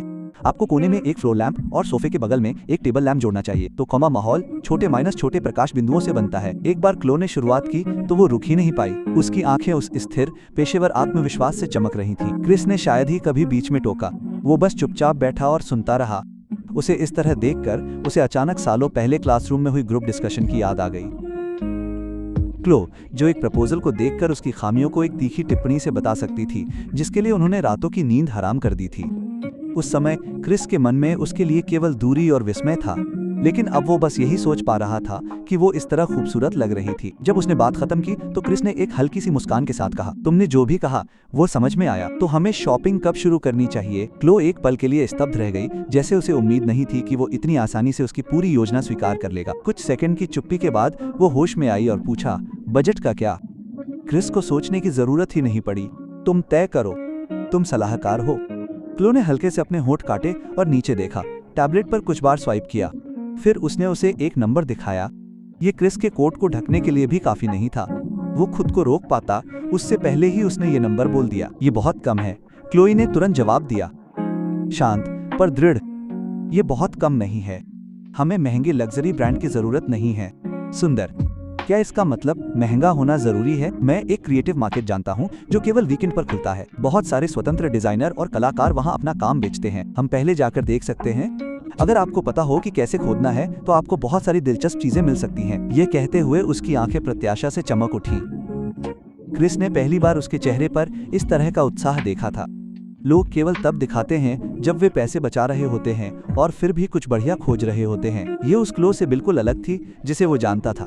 फिर भी किसी तरह ये उसके लिए एकदम सही था। उस शनिवार को क्रिस उसे शहर के किनारे स्थित क्रिएटिव मार्केट ले गया। ये औद्योगिक शैली और कलात्मक ऊर्जा से भरपूर एक पुरानी फैक्ट्री के अंदर लगा हुआ था। जहाँ भी वे देखते युवा चेहरे और तरह के अजीबोगरीब छोटे स्टॉल थे। जैसे ही क्लो ने अंदर कदम रखा वो पानी में वापस छोड़ी गई मछली की तरह थी। वो भीड़ के बीच से क्रिस को एक स्टॉल से दूसरे स्टॉल तक ले गई। उसकी हर चीज पर अपनी राय थी। इसे देखो, कैंडल होल्डर, ये कंक्रीट से बना है, आकार बहुत दिलचस्प है और इसकी कीमत केवल 30 है। ये टेपेस्ट्री हाथ से बुनी हुई है, रंगों का संयोजन बोल्ड है, ये दीवार पर बहुत अच्छी लगेगी। बाद में वो एब्स्ट्रैक्ट पेंटिंग बेचने वाले एक स्टॉल के सामने रुकी और उसकी आंखें तुरंत चमक उठीं। वो मुश्किल से छिपा सकती थी कि वो इसकी कितनी प्रशंसा करती है। और ये भी, रंग पैलेट बहुत मैटिस लगता है, लेकिन ब्रश का काम अधिक खुला है। सर, ये पीस कितने का है? विक्रेता एक युवा कला छात्र था और उसने जो कीमत दी वो आश्चर्यजनक रूप से उचित थी। क्लो ने क्रिस की ओर देखा। उसकी आंखों में एक सवाल था, लेकिन उससे भी ज्यादा एक स्पष्ट लालसा थी। क्रिस ने सिर हिलाया। क्लो ने तुरंत उसके लिए भुगतान कर दिया। फिर उसने ध्यान से अपने हाथों में छोटी पेंटिंग को लपेटा। उन्होंने पूरी दोपहर पूरे बाजार में घूमने में बिताई। क्लो ने हर तरह की चीजें खरीदी, फूलदान, मोमबत्ती होल्डर, टेपेस्ट्री, अजीब छोटी मूर्तियां और निश्चित रूप से वो पेंटिंग।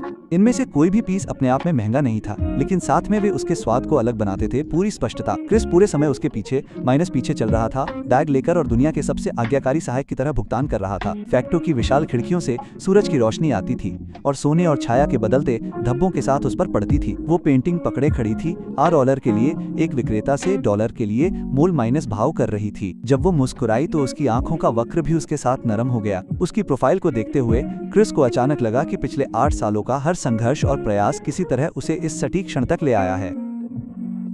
एक ऐसे क्षण तक जहां भाग्य के तूफान से तबाह होने के बाद भी वो अभी भी किसी छोटी, पवित्र और सुंदर चीज पर दिल से मुस्कुरा सकती है। घर जाते समय इज़ेयस क्लो अपनी सभी छोटी चीजों को अपनी बाहों में लिए यात्री सीट पर पीछे झुकी हुई थी। वो उस बिल्ली की तरह संतुष्ट दिख रही थी जिसने अभी मछली चुराई हो। थोड़ी देर बाद उसने अपना सिर थोड़ा झुकाया और क्रिस को देखा। क्रिस, धन्यवाद। क्रिस ने उसे थोड़ा आश्चर्यचकित होकर देखा। किस लिए? क्लो की आंखों की रोशनी धीरे से बदल गई। मेरे स्वाद पर भरोसा करने के लिए। क्रिस केवल मुस्कुराया और कुछ नहीं कहा। और भी जैसे ही वे घर पहुंचे, क्लोई अपने छोटे से रीडिजाइन प्रोजेक्ट को शुरू करने के लिए इंतजार नहीं कर सकी। वो एक स्टूल पर चढ़ी और एब्स्ट्रैक्ट पेंटिंग को स्टडी की दीवार पर लटका दिया। कमरे में जमा भारीपन को चीरते हुए उसकी ठंडी छवि तुरंत ही गायब हो गई। फिर उसने $30 में खरीदा हुआ कंक्रीट का कैंडल होल्डर क्रिस के बेडसाइड टेबल पर रखा। उसके बाद उसने ठंडे लकड़ी के फर्श पर हाथ से बुनी हुई टेपेस्ट्री बिछा दी। धीरे अपार्टमेंट के हर कोने में उसकी निशानियां दिखने लगी। उस रात क्रिस स्टडी में गया और वहां काफी देर तक खड़ा रहा, बस दीवार पर लगी पेंटिंग को देखता रहा। वो जगह जहां वो इतने दिनों से अकेला, ठंडा और अछूता रह रहा था, आखिरकार पहली बार उसे घर जैसा लगने लगा। कानूनी टीम के साथ चीजें हमारी उम्मीद से ज्यादा तेजी से आगे बढ़ीं।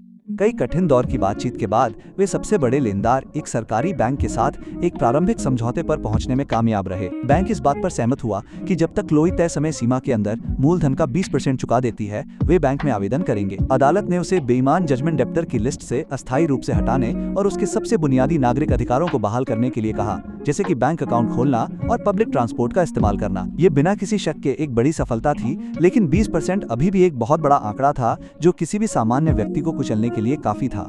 वकील ने हमारे सामने कॉफी टेबल पर दस्तावेजों का एक बड़ा ढेर रख दिया। गंभीर भाव से उसने कहा, क्रिस, क्लो, ये अब तक की सबसे अच्छी शर्त है जिसे हम हासिल कर पाए हैं। बैंक ने हमें पैसे जुटाने के लिए 3 महीने का समय दिया है। अगर हम डेडलाइन मिस कर देते हैं तो हमने अब तक जो कुछ भी किया है वो सब बेकार हो जाएगा। क्लोई ने समझौते को देखा।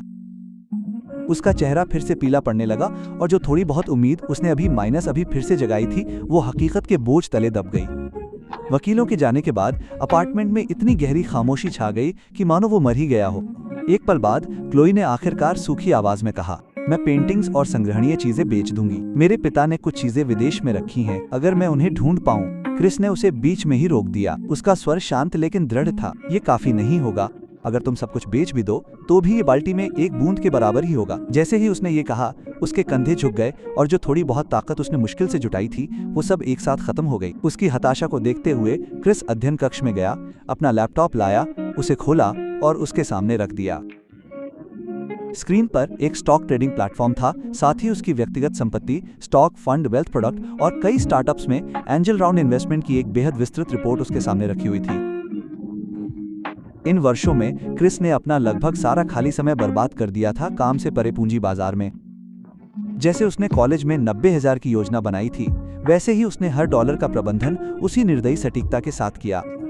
वो अब केवल एक इंजीनियर नहीं था जो कोडिंग जानता था। उसने वर्षों में जो संपत्ति बनाई थी वो क्लो की कल्पना से कहीं अधिक थी। क्लो स्क्रीन पर संख्याओं और पदों की भारी पंक्तियों को घूर रही थी, बोलने के लिए बहुत स्तब्ध। धीरे से उसने क्रिस को देखा। ये सब क्रिस ने शांति से उसकी आंखों में देखा, लेकिन उसकी आवाज में कोई झिझक नहीं थी। यह पहले निपटान भुगतान को कवर करने के लिए पर्याप्त है। फिर उसने धीरे से लैपटॉप बंद कर दिया और सीधे क्लो की आंखों में देखा।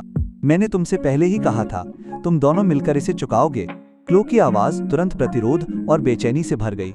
लेकिन ये तुम्हारा पैसा है क्रिस, मैं तुम्हारे पैसे का उपयोग नहीं कर सकता। मैंने पहले ही अपनी जिंदगी बर्बाद कर ली है, मैं तुम्हें भी अपने साथ नहीं खींच सकता। क्रिस करीब आया, उसकी आवाज कोमल थी लेकिन पीछे हटने की कोई गुंजाइश नहीं थी। ये बोझ नहीं है क्लोई, ये भी एक लेन माइनस देन है। क्या तुम भूल गई? मैं तुम्हारी कंपनी में निवेश करता हूँ, तुम्हें कर्ज से निपटने में मदद करता हूँ और तुम्हें इससे उबरने में मदद करता हूँ। जब तुम्हारी कंपनी फिर से पटरी पर आ जाएगी तो मैं 51% शेयर ले लूंगा। ये उचित है ना? क्लोई ठिठक गई। किसी कंपनी के शेयर में निवेश करो। उसने क्रिस को उसके चेहरे पर गंभीर भाव से देखा, जिससे ये सोचना असंभव था कि वो मजाक कर रहा है। और फिर उसे समझ में आ गया।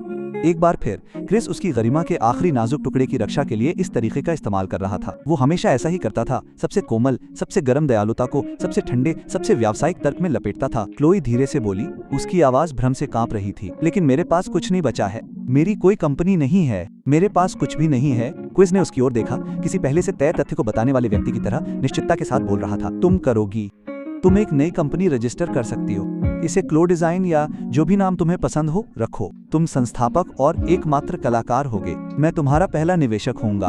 आंसू बिना किसी चेतावनी के फिर से उसके चेहरे से फिसल गया। इस बार क्लो ने कोई आवाज नहीं की, वो सिर्फ क्रिस को देखती रही। कुछ दिनों बाद, बहुत देर बाद, उसने जोर से सिर हिलाया और धीरे से एक शब्द बोला, ठीक है, बस एक शब्द।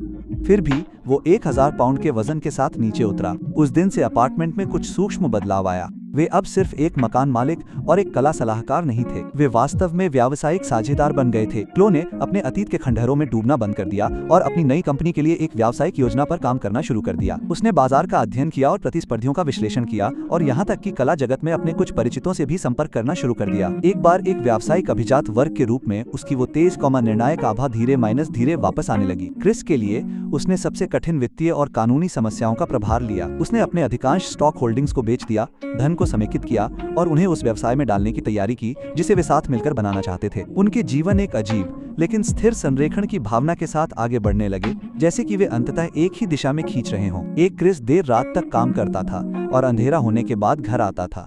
जब उसने दरवाजा खोला तो उसे अंधेरा नहीं बल्कि गर्म रोशनी और घर के बने खाने की खुशबू वाला कमरा दिखाई दिया। वो रुक गई। क्लो ने कार्टून एप्रन पहना हुआ था। उसे नहीं पता था कि वो कहीं से कुछ खोज कर लाई थी और रसोई से एक बर्तन लेकर आई थी। उसमें टमाटर और तले हुए अंडे थे, जो घर का बना सबसे आम व्यंजन था। वो थोड़ी शर्मिंदा दिख रही थी और धीरे से बोली, तुम पिछले कुछ दिनों से बहुत व्यस्त रहे हो और तुमने ठीक से खाना भी नहीं खाया है। मैंने अभी कुछ साधारण माइनस सा बनाया है। मुझे नहीं पता कि ये तुम्हें पसंद आएगा या नहीं। टेबल पर 2 बर्तन और एक सूप था। टमाटर और अंडों के अलावा गैंगस्टर माइनस फ्राइड ब्रोकली और पोर्क रिब सूप का एक कटोरा था। क्रिस ने टेबल पर रखे बर्तनों को देखा, फिर उसकी तरफ देखा। उसके अंदर अचानक कुछ नरम हो गया। वो बैठ गया, अपनी चॉपस्टिक उठाई और पहले टमाटर और तले हुए अंडों का एक निवाला लिया। स्वाद अप्रत्याशित रूप से अच्छा था। क्रिस ने तारीफ करने से खुद को नहीं रोका। ये बहुत स्वादिष्ट है। क्लोई स्पष्ट रूप से शांत हो गई और उसके चेहरे पर एक छोटी सी मुस्कान आ गई, लेकिन उस मुस्कान में जल्द ही उदासी का भाव आ गया। मैंने इसे बनाना तब सीखा था जब मैं विदेश में पढ़ रही थी। तब मुझे घर की बहुत याद आती थी। ये पहली बार था जब उसने विदेश में अपने जीवन के बारे में खुद बताया था। क्रिस चुपचाप सुनता हुआ खाता रहा।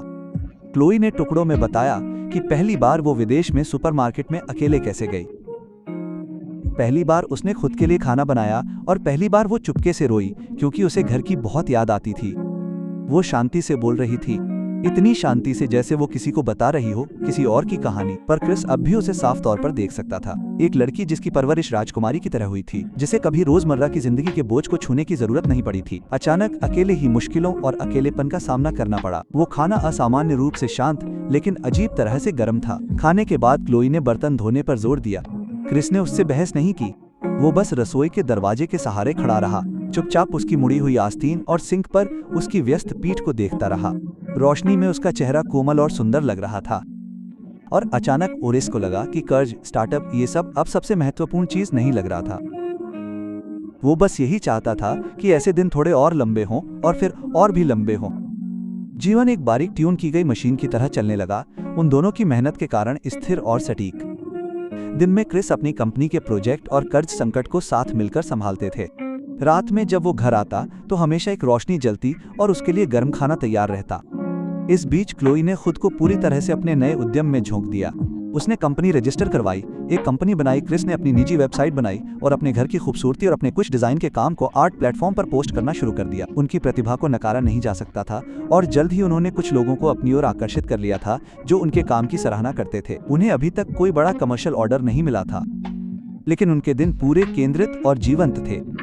उनके बीच का रिश्ता भी अप्रत्याशित रूप से सहज हो गया था। वे एक ही घर में रूममेट थे और स्टार्टअप पार्टनर, कंधे से कंधा मिलाकर लड़ रहे थे। कभी माइनस कभी क्रिस खुद को ये सोचते हुए पाता था कि वे एक ऐसे जोड़े की तरह दिखते हैं जिनकी शादी को सालों हो चुके हैं। एक वीकेंड में घर का फ्रिज खाली था तो क्रिस ने सुझाव दिया, चलो सुपरमार्केट चलते हैं। क्लो ने एक शॉपिंग लिस्ट उठाई और क्रिस के सामने हाथ हिलाया।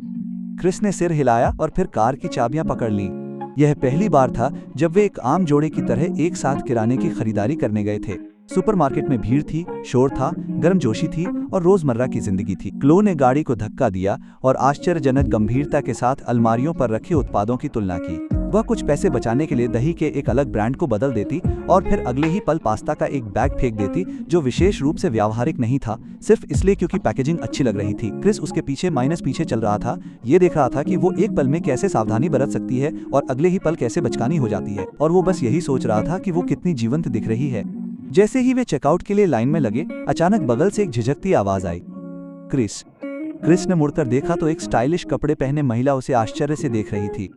उसे पहचानने में उसे कुछ समय लगा। आखिरकार उसकी याददाश्त के किसी धूल भरे कोने से उसका नाम निकल आया। वो कॉलेज में उनकी सहपाठी थी। उसका नाम फियोना था।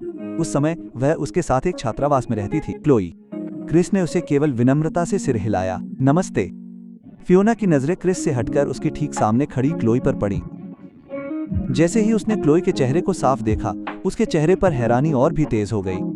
एकदम से चौंकने के साथ -7 एक तरह की बदसूरत बमुश्किल छिपी खुशी भी। उसने जानबूझकर अपनी आवाज ऊंची की और अविश्वास का नाटक किया, क्लोई, हे भगवान, ये सचमुच तुम हो? मुझे लगा कि मैं गलत थी। तुम्हें क्या हो गया? उसने अपनी बात पूरी नहीं की, लेकिन जिस तरह से उसने क्लोई को ऊपर से नीचे तक देखा, आलोचना और तिरस्कार से भरा हुआ। उसने सब कुछ कह दिया। क्लोई आज साधारण कपड़े पहने हुए थी, सिर्फ एक सफेद टी- शर्ट और जीन्स, बिना मेकअप के।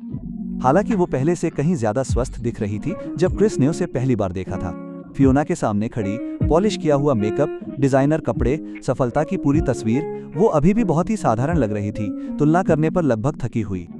क्लोई का पूरा शरीर एक साथ अकड़ गया। उसके चेहरे का रंग पूरी तरह से उड़ गया। लगभग सहज रूप से वो पीछे हटने की कोशिश कर रही थी, जैसे वो खुद को नजरों से छिपाना चाहती हो। क्रिस आगे बढ़ा और चुपचाप उसके सामने खड़ा हो गया, जिससे फियोना की गहरी अप्रिय निगाहें कट गईं। उसकी आवाज ठंडी और सपाट थी। बहुत दिनों से मिले नहीं, हमें कुछ काम है, इसलिए हम जा रहे हैं। ये कहकर क्रिस ने क्लो से शॉपिंग कार्ट ले लिया और जाने लगा, लेकिन फियोना ने उसे जाने नहीं दिया। उसके अंदर की गपशप और द्वेष पूरी तरह से जाग गया था। अरे जल्दी मत करो, हम पुराने सहपाठी हैं, चलो थोड़ी बात करते हैं। इकामा क्लो, मैंने लियो से सुना है कि तुम्हारा परिवार, तो अब ये क्या है? क्या तुम क्रिस के साथ हो? उसके स्वर में द्वेष और द्वेष भरा हुआ था, जैसे वो कह रही हो, उस राजकुमारी को देखो जो सबसे ऊपर हुआ करती थी। अब भी उसे उस गरीब लड़के पर निर्भर रहना पड़ता है जिसे वो कभी नीचा समझती थी। क्रिस रुक गया, मुड़ा और फियोना को बर्फीली निगाहों से देखा। फियोना, अपनी जुबान संभालो। क्लोई अब मेरी पार्टनर है और वो मेरा परिवार भी है। उसने परिवार शब्द को जोर से कहा। फियोना क्रिस की आंखों में ठंडक और उसकी मौजूदगी के दबाव से घबरा गई। उसने मुंह खोला, लेकिन और कुछ कहने की हिम्मत नहीं की। क्रिस ने उसके बाद उसे अनदेखा कर दिया। उसने क्लोई का हाथ पकड़ा और उसे सुपरमार्केट से बाहर ले गया, जहां चारों ओर लोग अजीबोगरीब निगाहों से उन्हें घूर रहे थे। क्लोई का हाथ बहुत ठंडा था और कांप रहा था। कार में वापस आने के बाद उसने एक शब्द भी नहीं कहा। वो बस खिड़की से बाहर देखने लगी। उसके कंधे हल्के से कांप रहे थे। क्रिस ने इंजन चालू नहीं किया और न ही उसने कुछ कहा। उसे पता था कि उस बदसूरत मुठभेड़ ने क्लोई की उस नाजुक दीवार को तोड़ दिया था, जिसे उसने अभी अपने अंदर फिर से बनाना शुरू किया था। इसने उसे याद दिलाया कि दुनिया की नजर में वो अभी भी वो असफल लड़की थी जो बादलों से गिरी थी, अभी भी वो लड़की जिसका लोग मजाक उड़ाते और उसके बारे में कानाफूसी करते थे। काफी देर बाद क्लोई ने आखिरकार उसकी ओर देखा। उसकी आंखें लाल थीं, होंठ खुले हुए थे और उसने धीरे से कहा, क्रिस, अभी। क्रिस ने तुरंत उसे टोक दिया। मैंने तुमसे पहले ही कह दिया था, तुम मेरे परिवार हो, मैं किसी को भी तुम्हें परेशान नहीं करने दूंगा। उसकी आवाज शांत थी, लेकिन उसमें एक ऐसी ताकत थी जिसे हिलाया नहीं जा सकता था। क्लो बस उसे देखती रही और अचानक उसके चेहरे से आंसू बहने लगे, जैसे टूटे हुए तार पर मोतियों की माला हो। अपनी सिसकियों को रोकते हुए उसने फिर से वही सवाल पूछा जो वो पहले भी कई बार पूछ चुकी थी, तुम मेरे साथ इतने अच्छे क्यों हो? क्रिस ने उसके आंसू भरे चेहरे को देखा और उसे लगा कि उसके सीने में कुछ जोर से टकराया है। 8 साल। सच या हिम्मत के उस खेल के बाद से उनके बीच हमेशा एक पतली सी कागज की शीट रही है, जिसे लेन माइनस देन और कर्ज कहा जाता है। क्रिस ने इन सभी वर्षों में उस दूरी को ध्यान से बनाए रखा, क्योंकि वो जानता था कि यह उसकी रक्षा करने और खुद को भी बचाने का उसका तरीका था। लेकिन अभी उस सुपरमार्केट में जैसे ही उसके मुंह से परिवार शब्द निकला, उसे पता चला कि कागज उसके अपने हाथ से पहले ही छेदा जा चुका है। वो अब ठंडे व्यावसायिक तर्क के पीछे छिपना नहीं चाहता था। क्रिस ने आगे बढ़कर अपनी उंगलियों से उसके चेहरे से आंसू पोंछे। फिर वो धीरे से, सावधानी से करीब झुका। उस कार में, उस संकरी जगह में जो सिर्फ उन दोनों के लिए थी, उसने उसे चूमा। क्लोई का पूरा शरीर तुरंत अकड़ गया और उसकी आंखें सदमे से फैल गईं। उसके होंठ ठंडे थे और उन पर आंसुओं का हल्का स्वाद था, अविश्वसनीय रूप से नरम। चुंबन हल्का और कोमल था, जिसमें वासना का कोई निशान नहीं था। यह आवेग नहीं था और यह एक परीक्षा नहीं थी, बल्कि एक घोषणा थी, गंभीर जो 8 साल की देरी से आया था। क्रिस ने धीरे से अपना सिर उठाया, अपने माथे को उसके माथे पर टिका दिया और उसकी आंखों में भ्रम और लाचारी भरी नजरों से देखा। क्रिस ने उसकी निगाहों को थामा और हर शब्द को साफ, ध्यान से और पूरी गंभीरता से कहा, जिस पल से मुझे 90.8 साल पहले वो मिला, तुम सिर्फ मेरी कर्जदार नहीं रही, तुम वो रोशनी बन गई जिसकी तरफ मैंने पूरे 4 साल तक देखा, और वो एकमात्र मंजिल जिसके लिए मैंने पूरे 4 साल तक संघर्ष किया। वो चुंबन शांत पानी में फेंके गए पत्थर की तरह था, जिसने क्लो के दिल की अशांत झील में एक के बाद एक लहरें भेजी। उनमें से कोई भी लहर मिटने को तैयार नहीं थी। क्लो अभी भी उसके होठों पर बची हुई गर्माहट को महसूस कर सकती थी, क्रिस की उस साफ लकड़ी की खुशबू के साथ, जो उसे हमेशा अजीब तरह से सुरक्षित महसूस कराती थी। उसके धीरे दूर जाने के बाद भी वो उसी अकड़ कर जमी रही। उसका दिमाग लगभग पूरी तरह से खाली था। उसके दिमाग में बस एक ही स्तब्ध विचार बचा था। उसने अभी क्या कहा?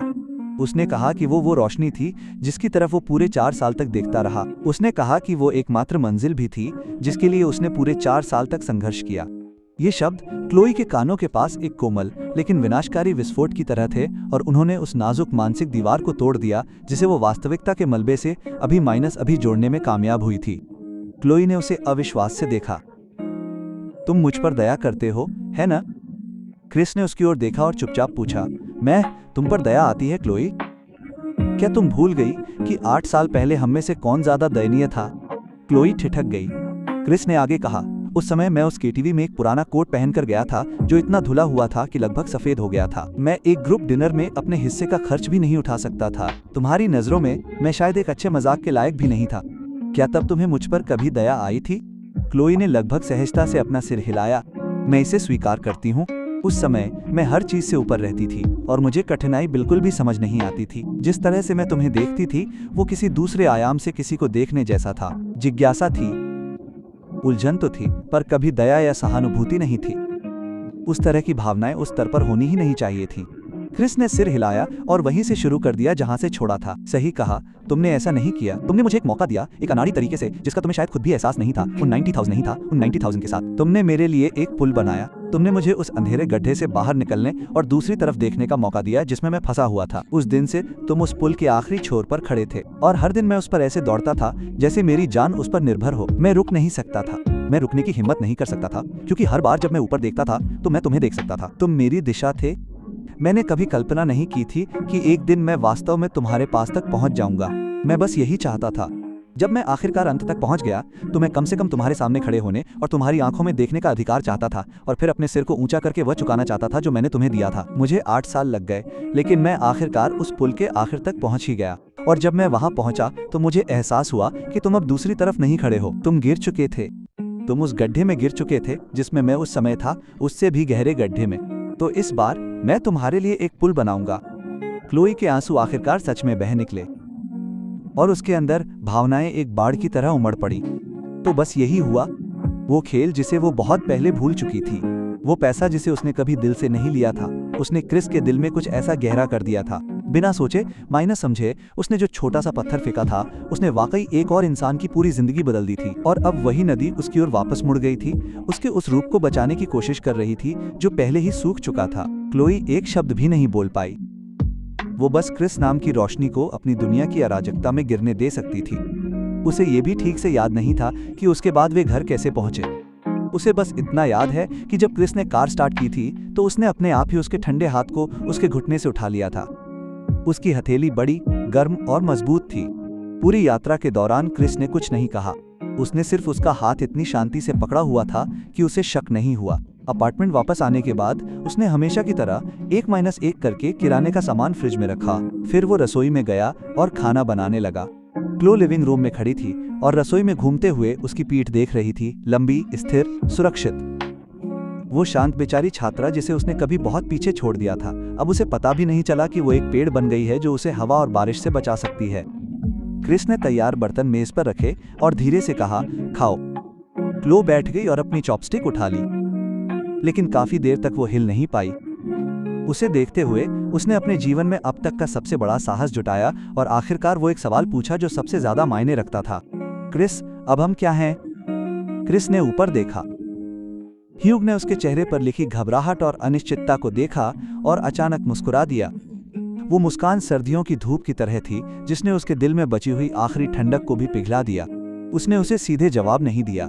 इसके बजाय उसने हाथ बढ़ाया और उसके गाल से बालों का एक ढीला धागा उसके कान के पीछे रख दिया। ये हरकत इतनी कोमल और इतनी अंतरंग थी कि शब्दों से परे बहुत कुछ कह सकती थी। उस पल क्लोई को सब कुछ समझ आ गया। अगला दिन सोमवार था। क्रिस हमेशा की तरह जल्दी काम पर चला गया, लेकिन क्लोई जानती थी कि कुछ पूरी तरह से बदल गया है। उसके अपार्टमेंट से जाने के बाद पहली बार उसे असली खालीपन महसूस हुआ था। धीरे वो उसके बेडरूम के दरवाजे तक गई और पाया कि दरवाजा खुला हुआ था। अंदर सब कुछ वैसा ही था जैसा उसने क्रिस से उम्मीद की थी।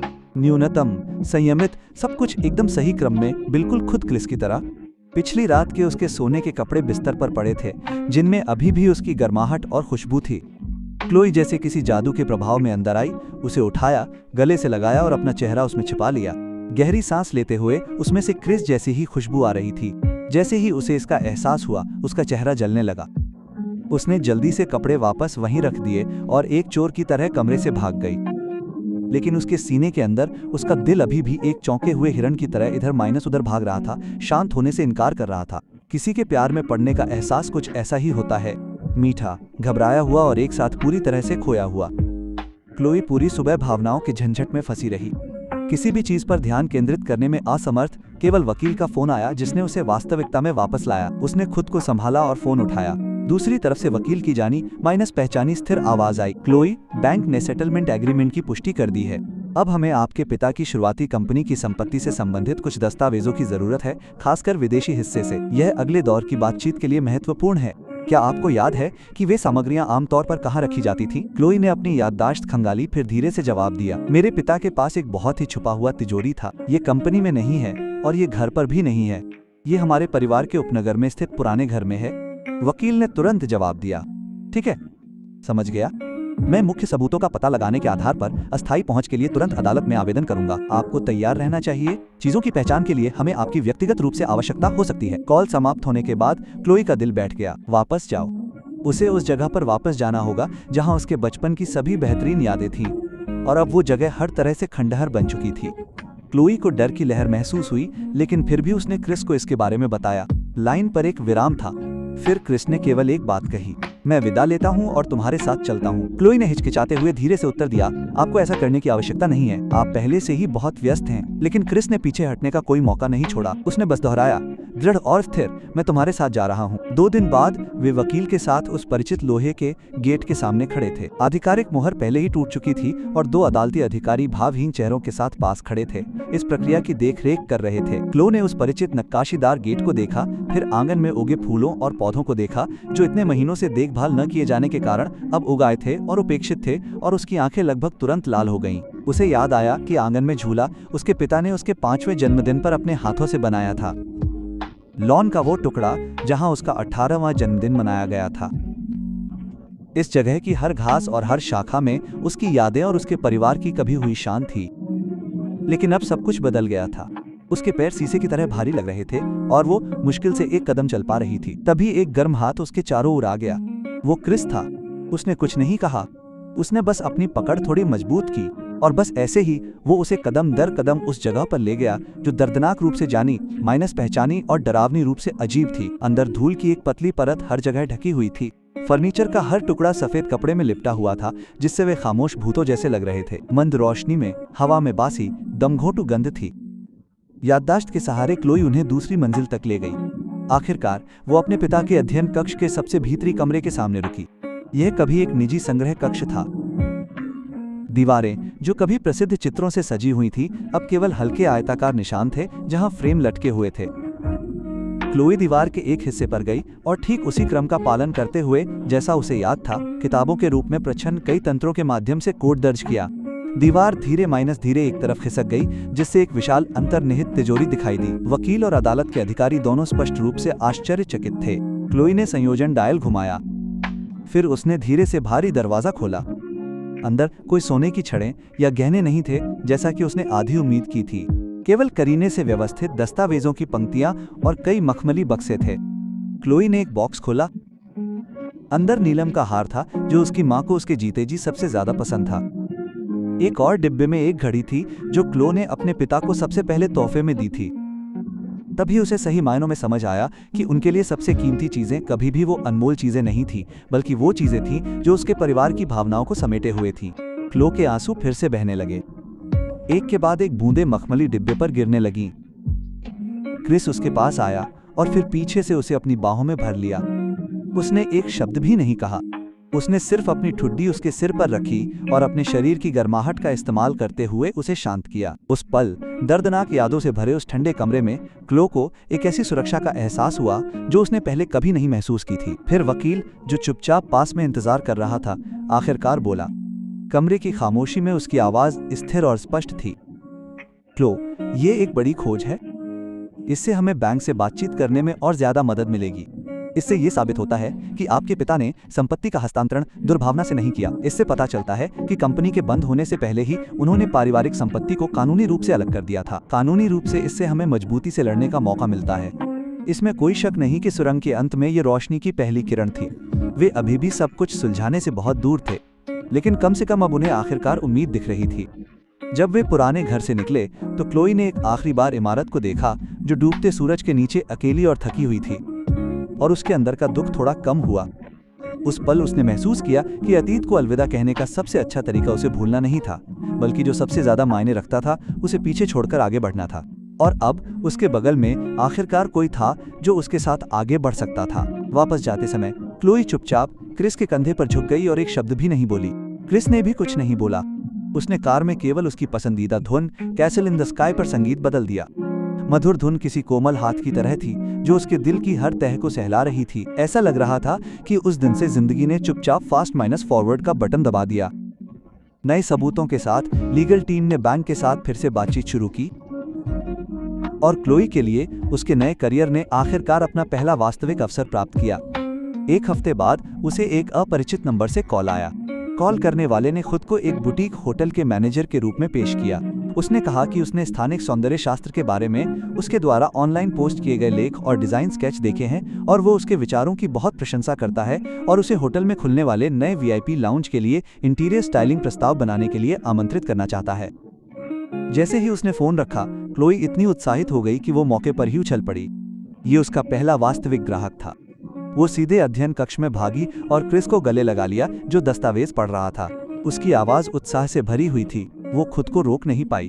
मुझे एक प्रोजेक्ट मिला है क्रिस, मुझे सचमुच एक मिला है।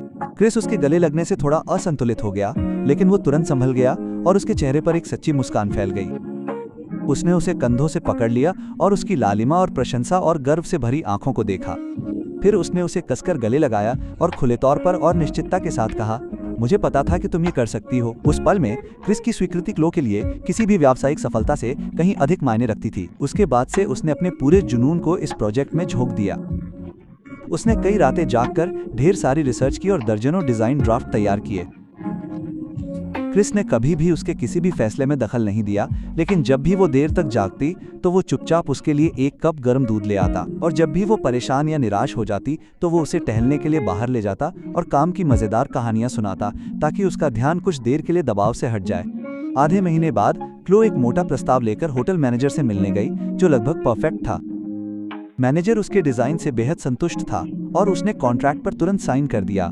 एडवांस पेमेंट तुरंत क्लोई डिजाइन के कॉर्पोरेट अकाउंट में ट्रांसफर कर दिया गया।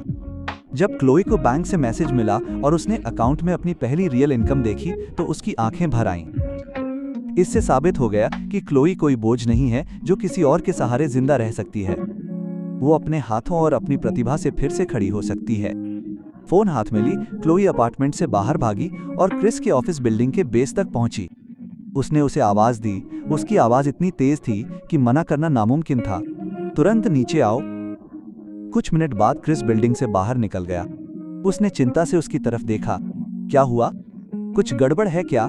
लेकिन क्लोई ने जवाब नहीं दिया। इसके बजाय वो खड़ी हुई और वहां से गुजर रहे सभी लोगों के सामने ही उसके होठों पर एक चमकदार निर्णायक चुंबन जड़ दिया। फिर उसने अपना फोन उसके सामने ऐसे रखा जैसे कोई बच्चा अपनी रिपोर्ट कार्ड दिखाने के लिए उत्सुक हो। थोड़े गर्व और उत्साह के साथ वो छिप नहीं सकी। उसने साफ मायने साफ कहा, ओ कमा क्रिस, देखो मैंने पैसे कमाए हैं। क्रिस ने स्क्रीन पर नंबर देखा और कुछ सेकंड के लिए स्तब्ध रह गया। फिर उसने उसके चेहरे की ओर देखा जो उत्साह से चमक रहा था। अगले ही पल वो खुलकर हंस पड़ा। खुशी और बेशर्म स्नेह से भरी आवाज। हंसते हुए उसने हाथ बढ़ाया और उसके बालों को बिखेर दिया। ठीक है मेरी सलाहकार क्लो, तुम आज रात के खाने में क्या खाना चाहती हो? मेरी दावत। क्लो ने तुरंत अपने हाथों को अपने कूल्हों पर रखा, अपनी पीठ सीधी की और पूर्ण दृढ़ता से उत्तर दिया, नहीं, मैं आज रात दावत दूंगी। चलो घर चलते हैं, मैं तुम्हें डीलक्स झींगा चावल का कटोरा बनाती हूँ, इन $25 का संस्करण। क्रिस की मुस्कान और गहरी हो गई। जवाब देते हुए उसकी आवाज नरम हो गई, ठीक है चलो घर चलते हैं। सूर्यास्त में उनकी छायाएं जमीन पर लंबी हो गईं और क्लो को पता था कि वो भविष्य जो वास्तव में उनका था, उज्जवल, नया और आशा से भरा, आखिरकार आ गया था।